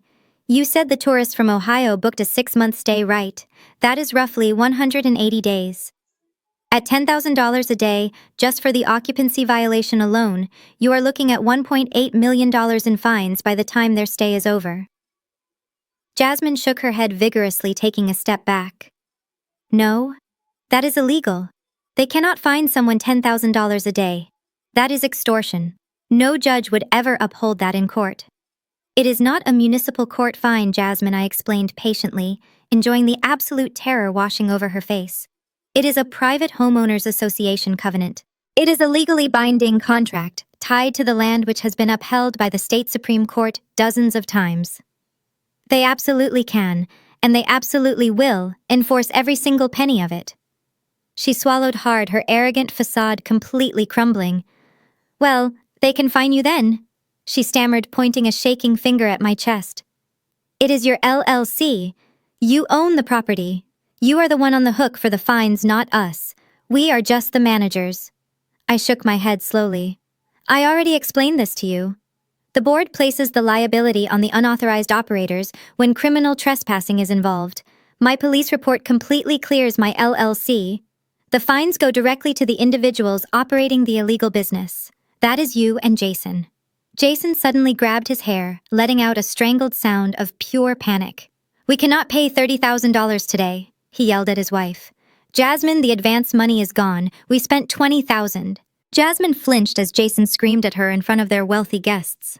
She looked around frantically, realizing her image of a successful socialite was shattering into pieces. We had to spend that money to make money, Jason, she hissed back, her voice dropping to a desperate whisper. We had to pay the caterers and rent the DJ equipment. We had to look the part so these investors would give us more capital. Jason grabbed his own hair, his face a mask of pure despair. Look the part. We are going to lose everything. I stepped forward, breaking up their little marital dispute. Actually, Jason, the $30,000 you owe the homeowners association today is just the beginning. I reached back into my briefcase. The preservation board operates locally, but when you run an illegal enterprise and accept a $100,000 advance, you invite the federal government. Jasmine froze. Her eyes darted from my face to the leather briefcase. What are you talking about now, Emma? I pulled out a single sheet of printed paper. This was a copy of the public tax registry for the short-term rental platform they had used to secure their corporate booking. Legitimate companies must provide a valid employer identification number and proof of ownership. But since you do not actually own Lakeside Holdings, LLC, you could not provide those documents. The platform would have rejected your application instantly. I walked down the steps of the deck holding the paper out so Jason could read it. But Jasmine bypassed the corporate verification process entirely to get that massive payout immediately. She registered the commercial property using her own personal social security number. She listed herself as a sole proprietor. Jason slowly turned his head to look at his wife. His eyes were wide with a new, much more profound kind of terror. Jasmine, tell me you did not do that. Tell me you did not tie your personal social security number to an illegal $100,000 wire transfer. Jasmine swallowed hard, her throat visibly bobbing. It was the only way they would release the funds today. She defended herself, her voice shaking uncontrollably. I was going to move it to a corporate account next week. It does not matter. It is just a tax form. It is not just a basic tax form, Jasmine, I said, my voice ringing out with absolute authority. When you accepted that money under your personal identity for a property you do not legally own, you committed wire fraud. By not declaring your unlicensed commercial business, you also committed federal tax fraud. The navy-suited investor who had spoken up earlier let out a sharp, disgusted sigh. He turned to his colleagues. These people are entirely toxic. They are operating a federal tax fraud scheme. If the IRS audits them, anyone who invested seed money into their fake portfolio will be subpoenaed. We need to leave right now. The remaining guests never hesitated. The sudden mention of the Internal Revenue Service was the ultimate deal-breaker. The investors turned in unison and marched toward the front gate. They abandoned their champagne glasses on the lawn. Nobody thanked Jasmine for the expensive caviar. They fled the property entirely. Jason watched his entire network, his future investors, and his fake social standing walk out the gate. He turned back to me, his shoulders completely slumped. Emma, please. You made your point. You humiliated us. Let us give the money back to the tourists and we will leave. We will not bother you again. Do not report this to the IRS. I am your brother. I looked at him feeling zero pity. You are a little too late for negotiations, Jason.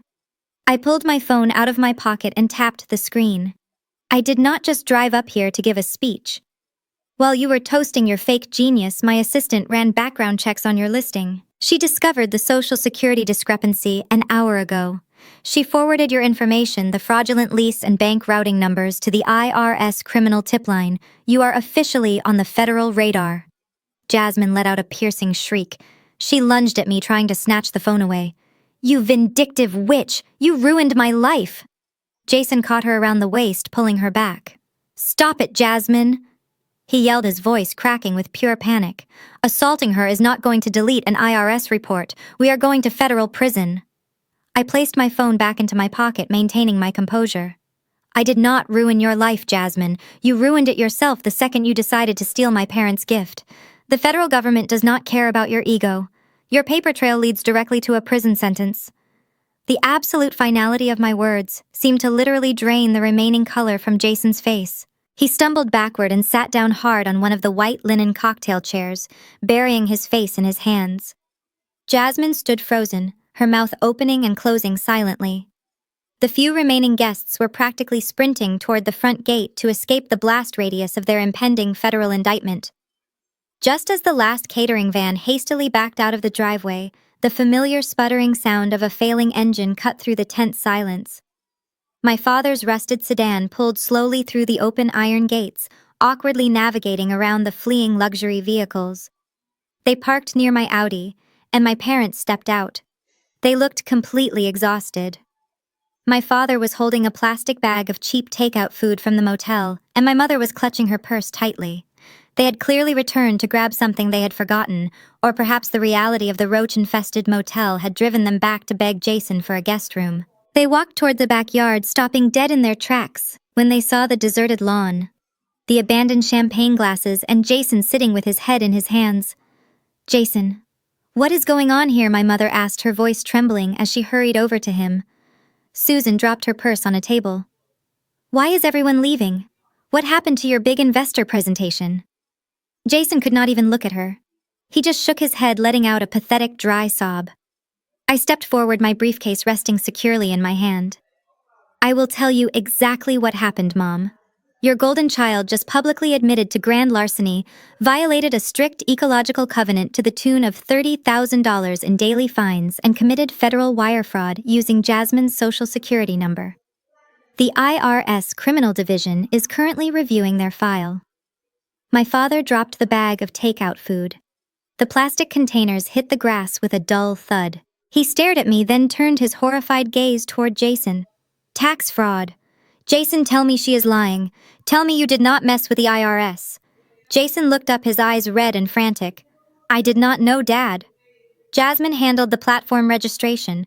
She just wanted the cash advance quickly. We were going to fix the paperwork later. Jasmine whipped around, pointing a shaking finger at her husband. Do not you dare put this all on me. You are the one who told me to get the money today so we could pay for this stupid caterer. It was your idea to forge the corporate documents. Susan gasped, taking a physical step back from her beloved son. You forged corporate documents. Jason, How could you be so incredibly stupid? You promised us this was a perfectly legal, foolproof business venture. You looked me right in the eyes in that motel room and swore you had consulted an accountant. I did. Jason cried out defensively. I read an article online. You read an article online. Richard shouted, his voice cracking with a mixture of rage and sheer terror. You convinced us to sign away our rights to a $400,000 home. You forced us to move into a filthy roadside motel, and you based your entire financial strategy on an internet article. The illusion of the brilliant, misunderstood entrepreneur instantly evaporated. My parents finally saw Jason for exactly what he was. He was not a victim of bad luck.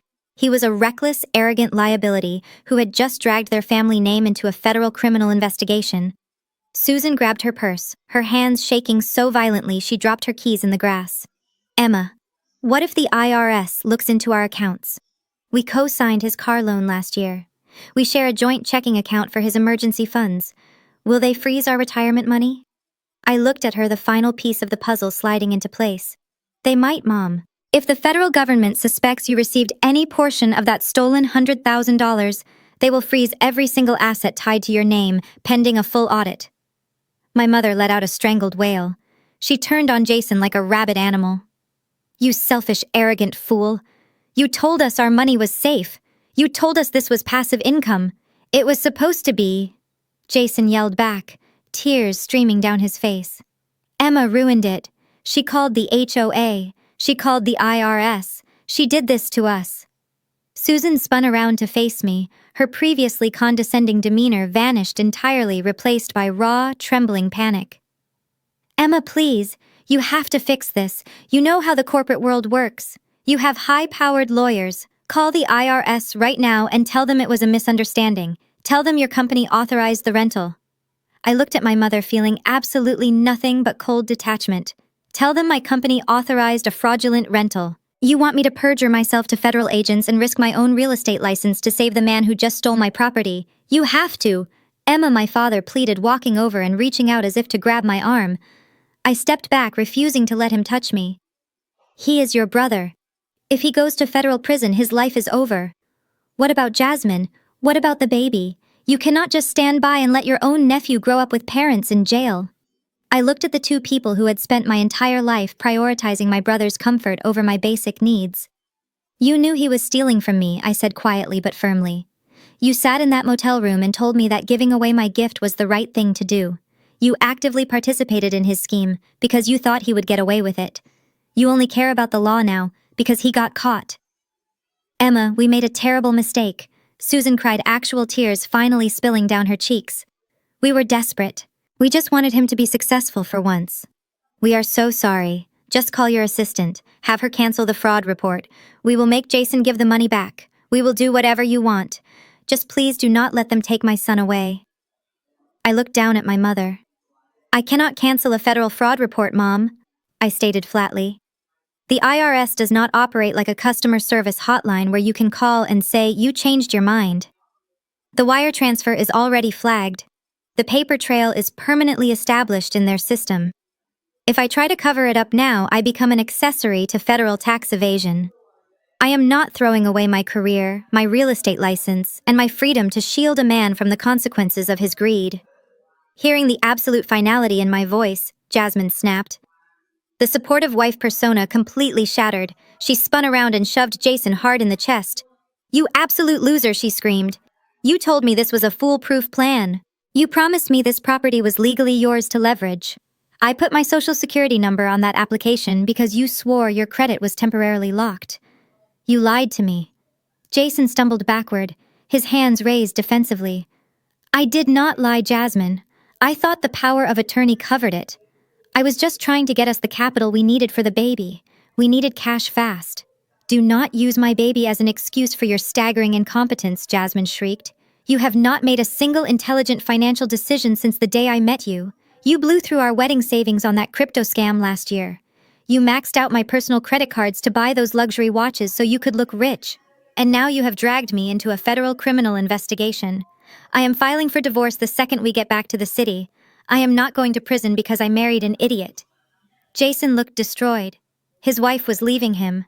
His fake real estate empire was entirely gone. He was facing millions in HOA fines and federal prison time. Instead of taking accountability for his actions, his eyes darted around the yard until they landed squarely on our parents. He pointed an aggressive finger at our father. "This is your fault," he shouted, his face contorting with desperate rage. Richard took a physical step back, visibly stunned by the sudden attack. "My fault? Jason, you forged corporate documents. You lied to the government." "Yes, your fault," Jason yelled. "You and Mom told me I was destined for greatness. You bailed me out of every single problem. When I asked for the house, you should have told me no. You should have hired an attorney to review the paperwork before you handed me the keys. You set me up to fail. You handed me a loaded gun, and now you are mad that it went off." Susan gasped, clutching her chest as if she had been physically struck. "Jason, how can you say that to us? We moved into a filthy motel for you. We gave up our 30th anniversary gift because you came to us crying about your debts. We did this out of love, and you were foolish to do it." Jason snapped back, completely devoid of empathy. "You are my parents. You were supposed to protect my future. You should have known Emma would set a legal trap. You should have researched the zoning laws. You completely failed me as parents, just like you failed at planning your own retirement."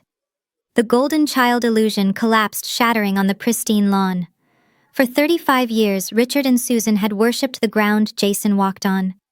They had sacrificed my college fund, my emotional well-being, and ultimately, their own secure home, all to feed his sense of entitlement. They believed they were nurturing a misunderstood business genius. Instead, they had successfully engineered a deeply toxic monster who would gladly throw them under a moving bus the second he faced any real adversity. I watched my parents' faces crumble as the reality of their parenting choices washed over them. My father looked 10 years older, his shoulders slumped in defeat. My mother simply stared at Jason, her eyes wide with a profound regret. They had spent their entire lives betting all their money on the wrong horse, and now the race was over. Jasmine let out a bitter, mocking laugh. "Look at you, Jason. A grown man blaming his mommy and daddy because he cannot read a simple contract. You are utterly pathetic." The argument exploded into a chaotic shouting match. Jasmine screamed about contacting a divorce attorney. Jason yelled at our parents for ruining his life. My mother sobbed uncontrollably into my father's shoulder. I stood silently on the deck watching the toxic family dynamic that had tormented me for decades finally consume itself entirely. Their screaming echoed across the manicured lawn, a harsh and ugly sound that sharply contrasted with the serene beauty of the lake behind them. Jason was red in the face, violently gesturing at our father while Jasmine aggressively tapped away on her phone, presumably already looking up divorce lawyers in the city. My mother was practically hyperventilating, leaning heavily against the outdoor kitchen counter. None of them noticed the sudden change in the atmosphere, but I did. Through the dense canopy of autumn trees lining the private road, a distinct pattern of flashing red and blue lights began to reflect off the glass surface of the lake. The distant crunch of heavy tires rolling over gravel grew steadily louder. Within seconds, a white SUV with the Lake George Ecological Preservation Board logo emblazoned on the side pulled through the open iron gates. Right behind it was a dark green county sheriff patrol cruiser. The flashing lights swept across the backyard, casting long, erratic shadows over the abandoned cocktail tables and the melting ice sculpture. The sudden visual intrusion of law enforcement acted like a bucket of ice water thrown directly onto a raging fire. Jason's screaming stopped mid-sentence. His jaw dropped open. Jasmine froze, dropping her phone onto the grass. My mother let out a terrified gasp and hid her face in her hands. Two uniformed sheriff deputies stepped out of the cruiser, their hands resting cautiously near their duty belts. They were imposing figures strictly professional and clearly unamused by the scene in front of them. From the white SUV emerged Mr. Abernathy, the notoriously strict president of the Homeowners Association. He was a tall, older man with a stern face holding a clipboard and a digital camera. He immediately began snapping photos of the caterer's tire tracks, ruining the protected shoreline grass and the commercial DJ equipment set up on the deck. "Who is the registered property owner here?" The taller of the two deputies called out, his authoritative voice instantly commanding absolute obedience from everyone in the yard. Jason took a tentative step backward, his previous bravado completely vanishing. He looked at Jasmine, then at our parents, desperately hoping someone else would speak. Nobody did. They were entirely paralyzed by the sheer gravity of the situation. The fake empire was gone, replaced by the crushing reality of the criminal justice system. I calmly walked down the wooden steps of the deck, carrying my leather briefcase. I approached the officers with measured, confident strides. "I am officer," I stated clearly, stopping a respectful distance away. "My name is Emma. I am the sole managing member of Lakeside Holdings, LLC, the corporate entity that holds the deed to this property. I am the one who filed the trespassing and unauthorized commercial activity reports earlier this afternoon." The deputy nodded, pulling a small notepad from his chest pocket. "Thank you, ma'am. We received an urgent dispatch regarding an illegal short-term rental operation and forced entry. Can you provide identification and proof of ownership?" "Absolutely," I replied, setting my briefcase down on a nearby cocktail table.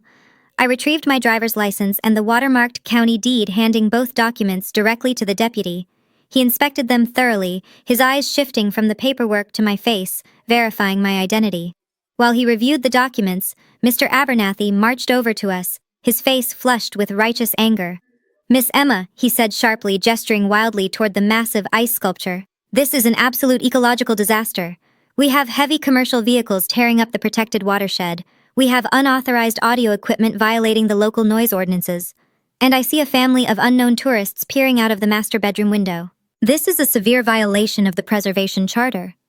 "I know, Mr. Abernathy," I replied smoothly, maintaining my professional composure. "And I completely agree with your assessment. However, as I stated in my report, I did not authorize any of this. I arrived here today to find that these two individuals had broken into my property, changed the locks, and established a fraudulent commercial enterprise without my knowledge or consent." I pointed a firm finger directly at Jason and Jasmine. They were standing huddled together near the pool, looking like terrified children caught stealing candy. The deputy handed my documents back to me and turned his attention to my brother.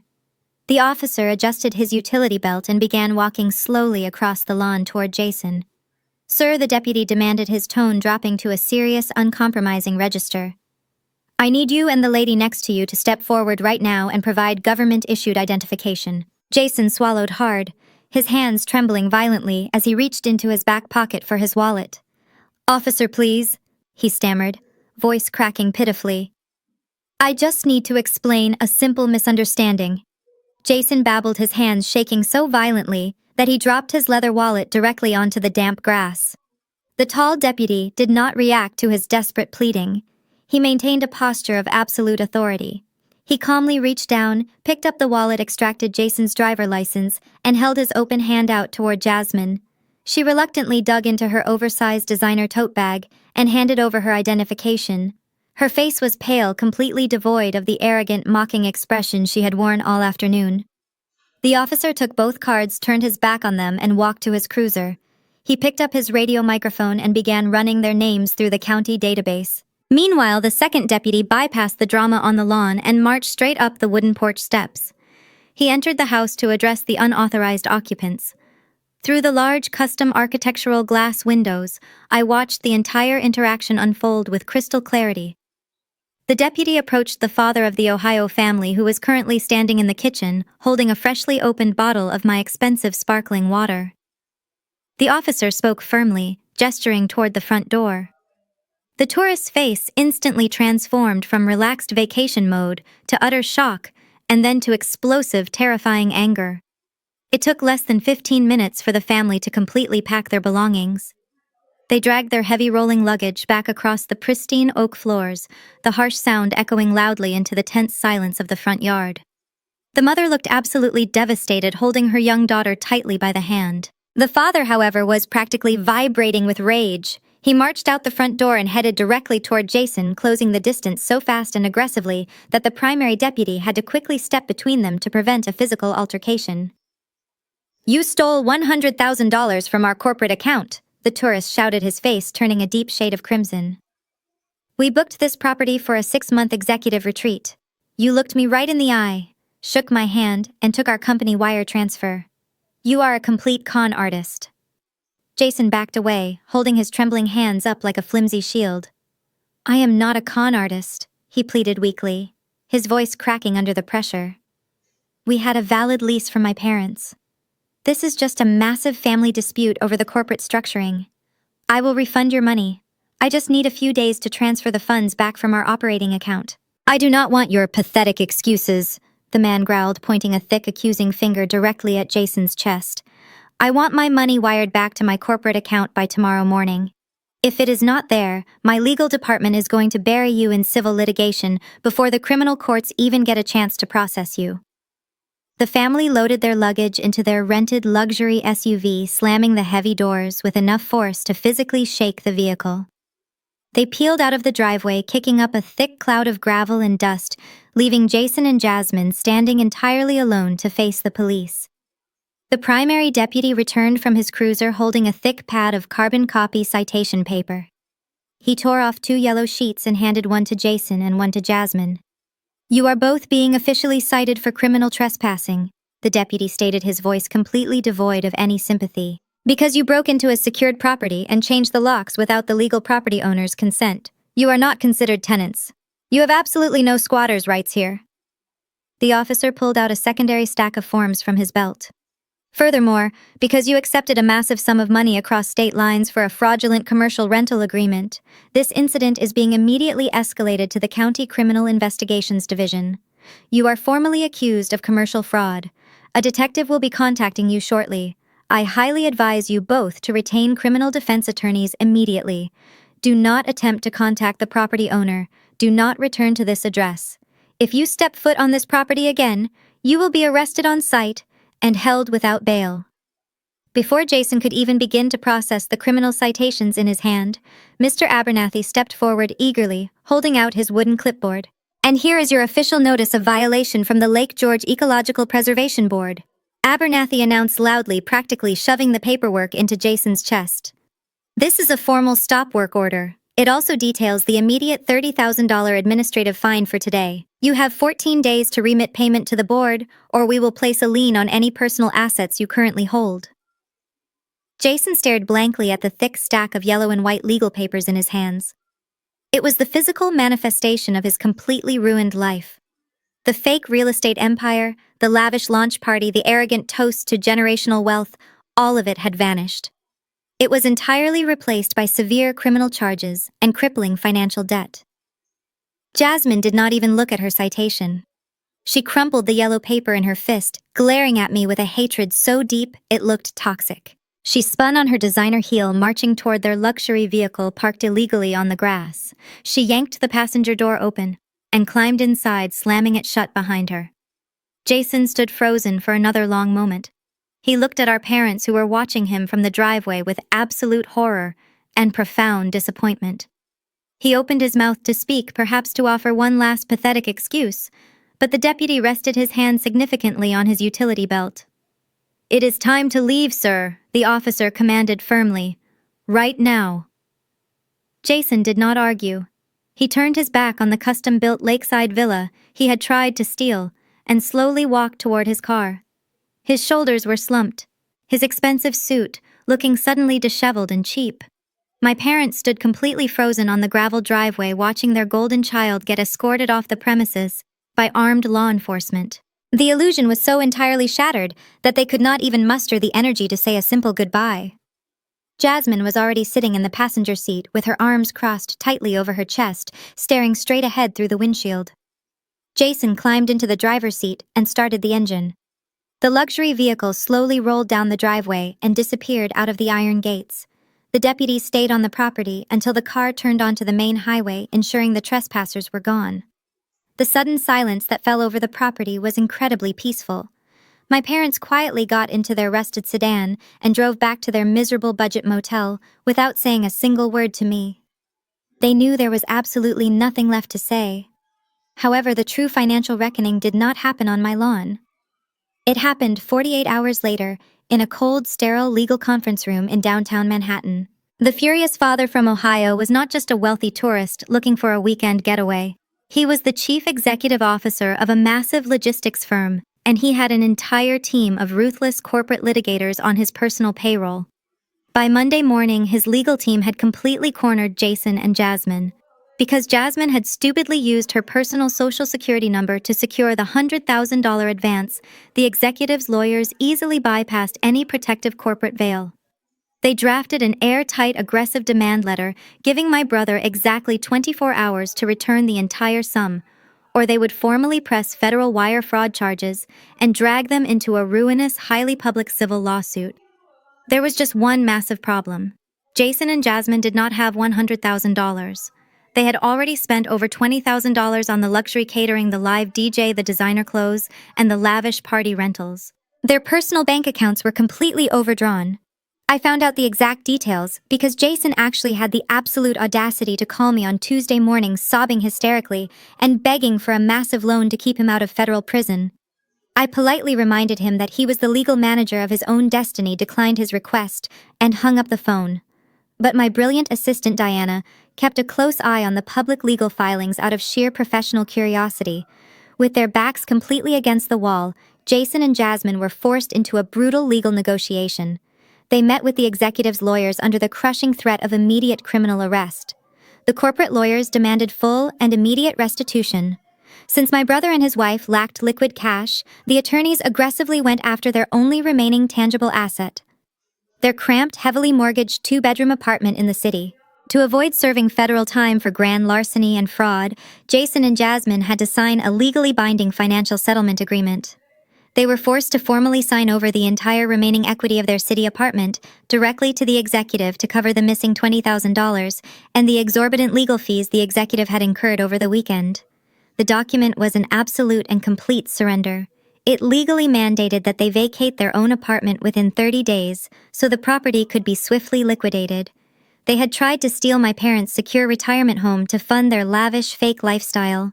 In return, the universe completely stripped them of their own home. They were about to have a new baby, and they were officially facing a terrifying eviction.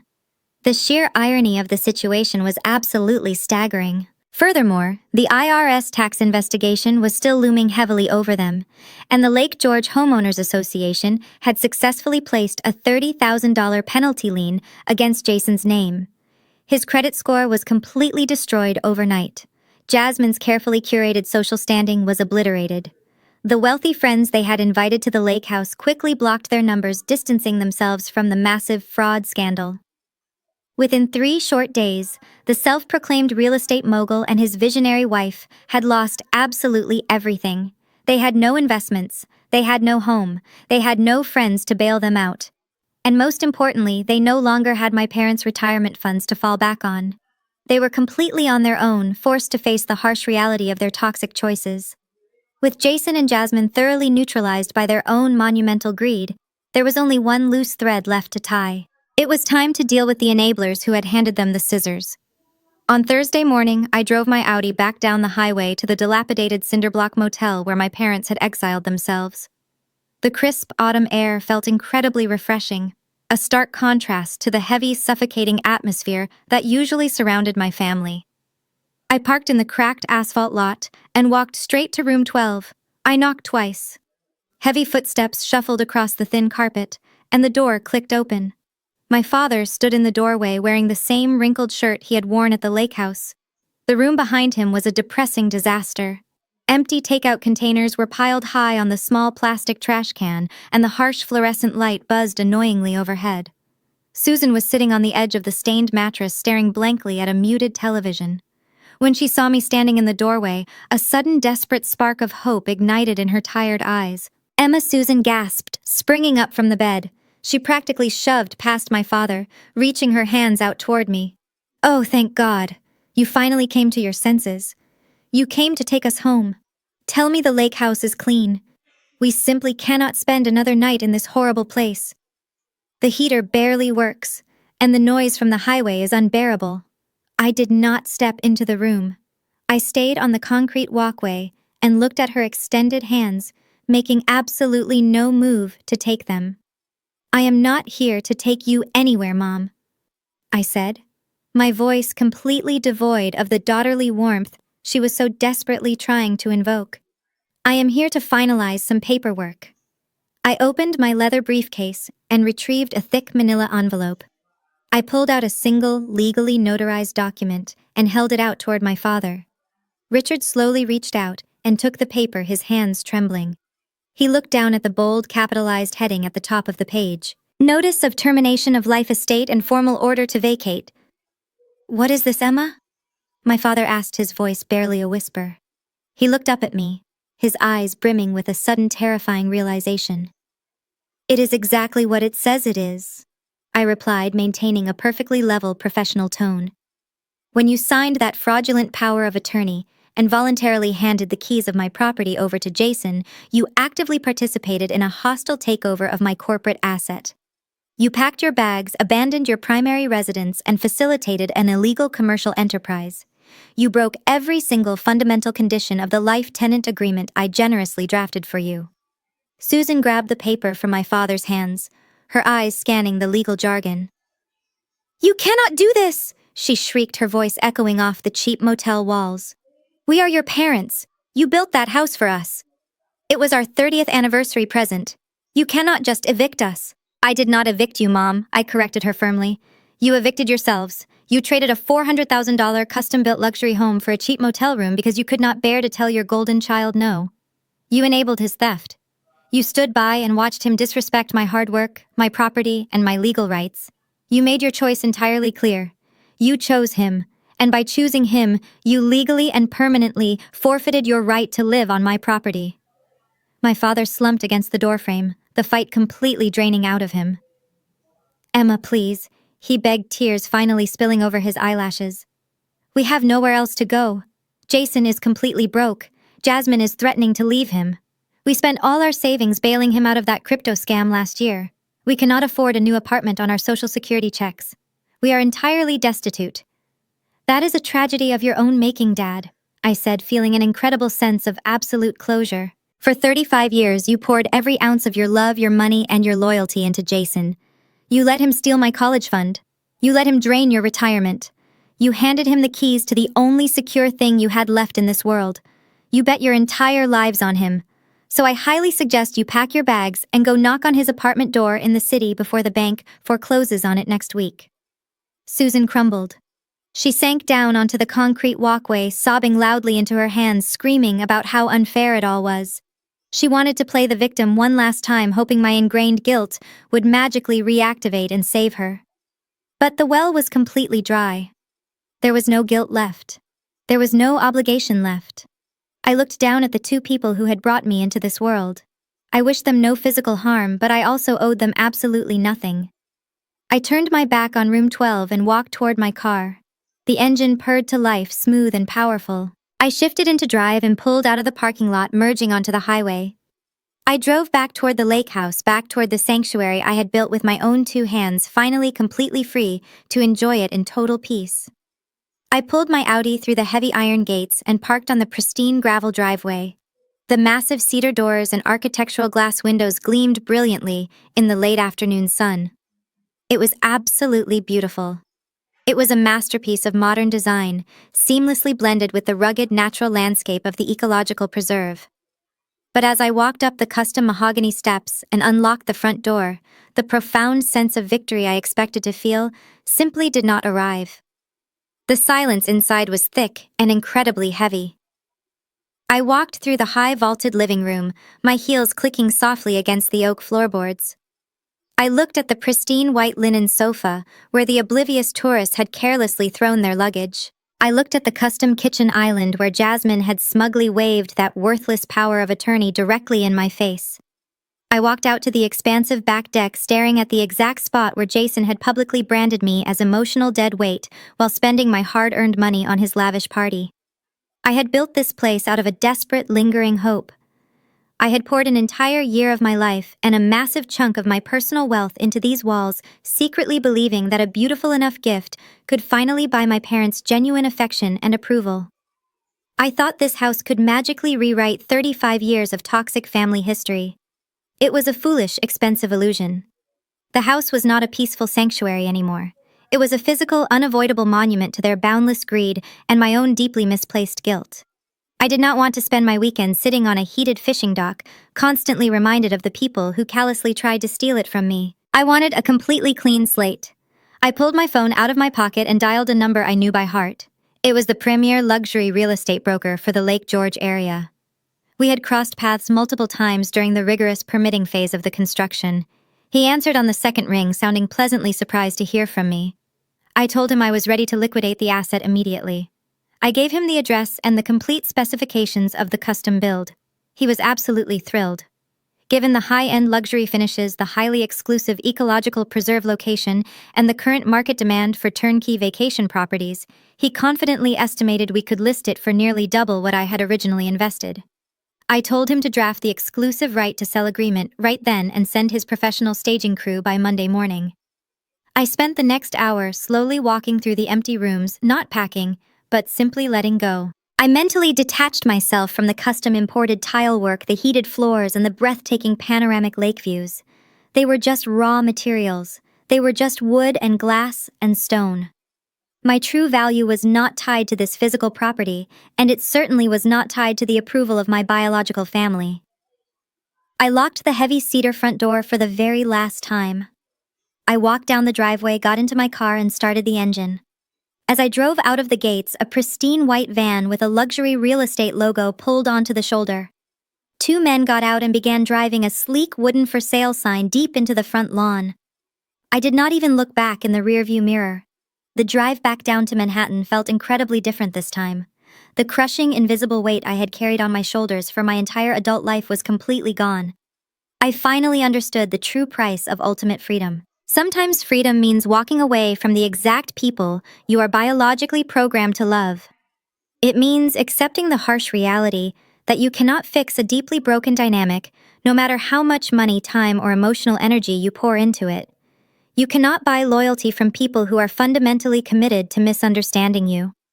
Jason, Jasmine, and my parents were now trapped in a miserable prison of their own design, dealing with federal tax investigations, massive financial ruin, and the total collapse of their toxic ecosystem. I, on the other hand, was driving back to a highly successful career, a peaceful life, and a massive return on my real estate investment. I had finally learned how to fiercely protect my peace. Now I want to turn this conversation over to you. Family dynamics can be incredibly complicated, and walking away is never an easy decision to make. Have you ever had to set a massive non-negotiable boundary with a toxic family member? Have you ever realized that the people who should be protecting you are actually the ones taking advantage of your kindness and generosity? How did you finally break free from that exhausting cycle? And what was the absolute breaking point that made you say, "Enough is enough"? Share your personal stories down below in the comments. I read every single one of them, and I know your experiences can help someone else who might be going through the exact same nightmare right now.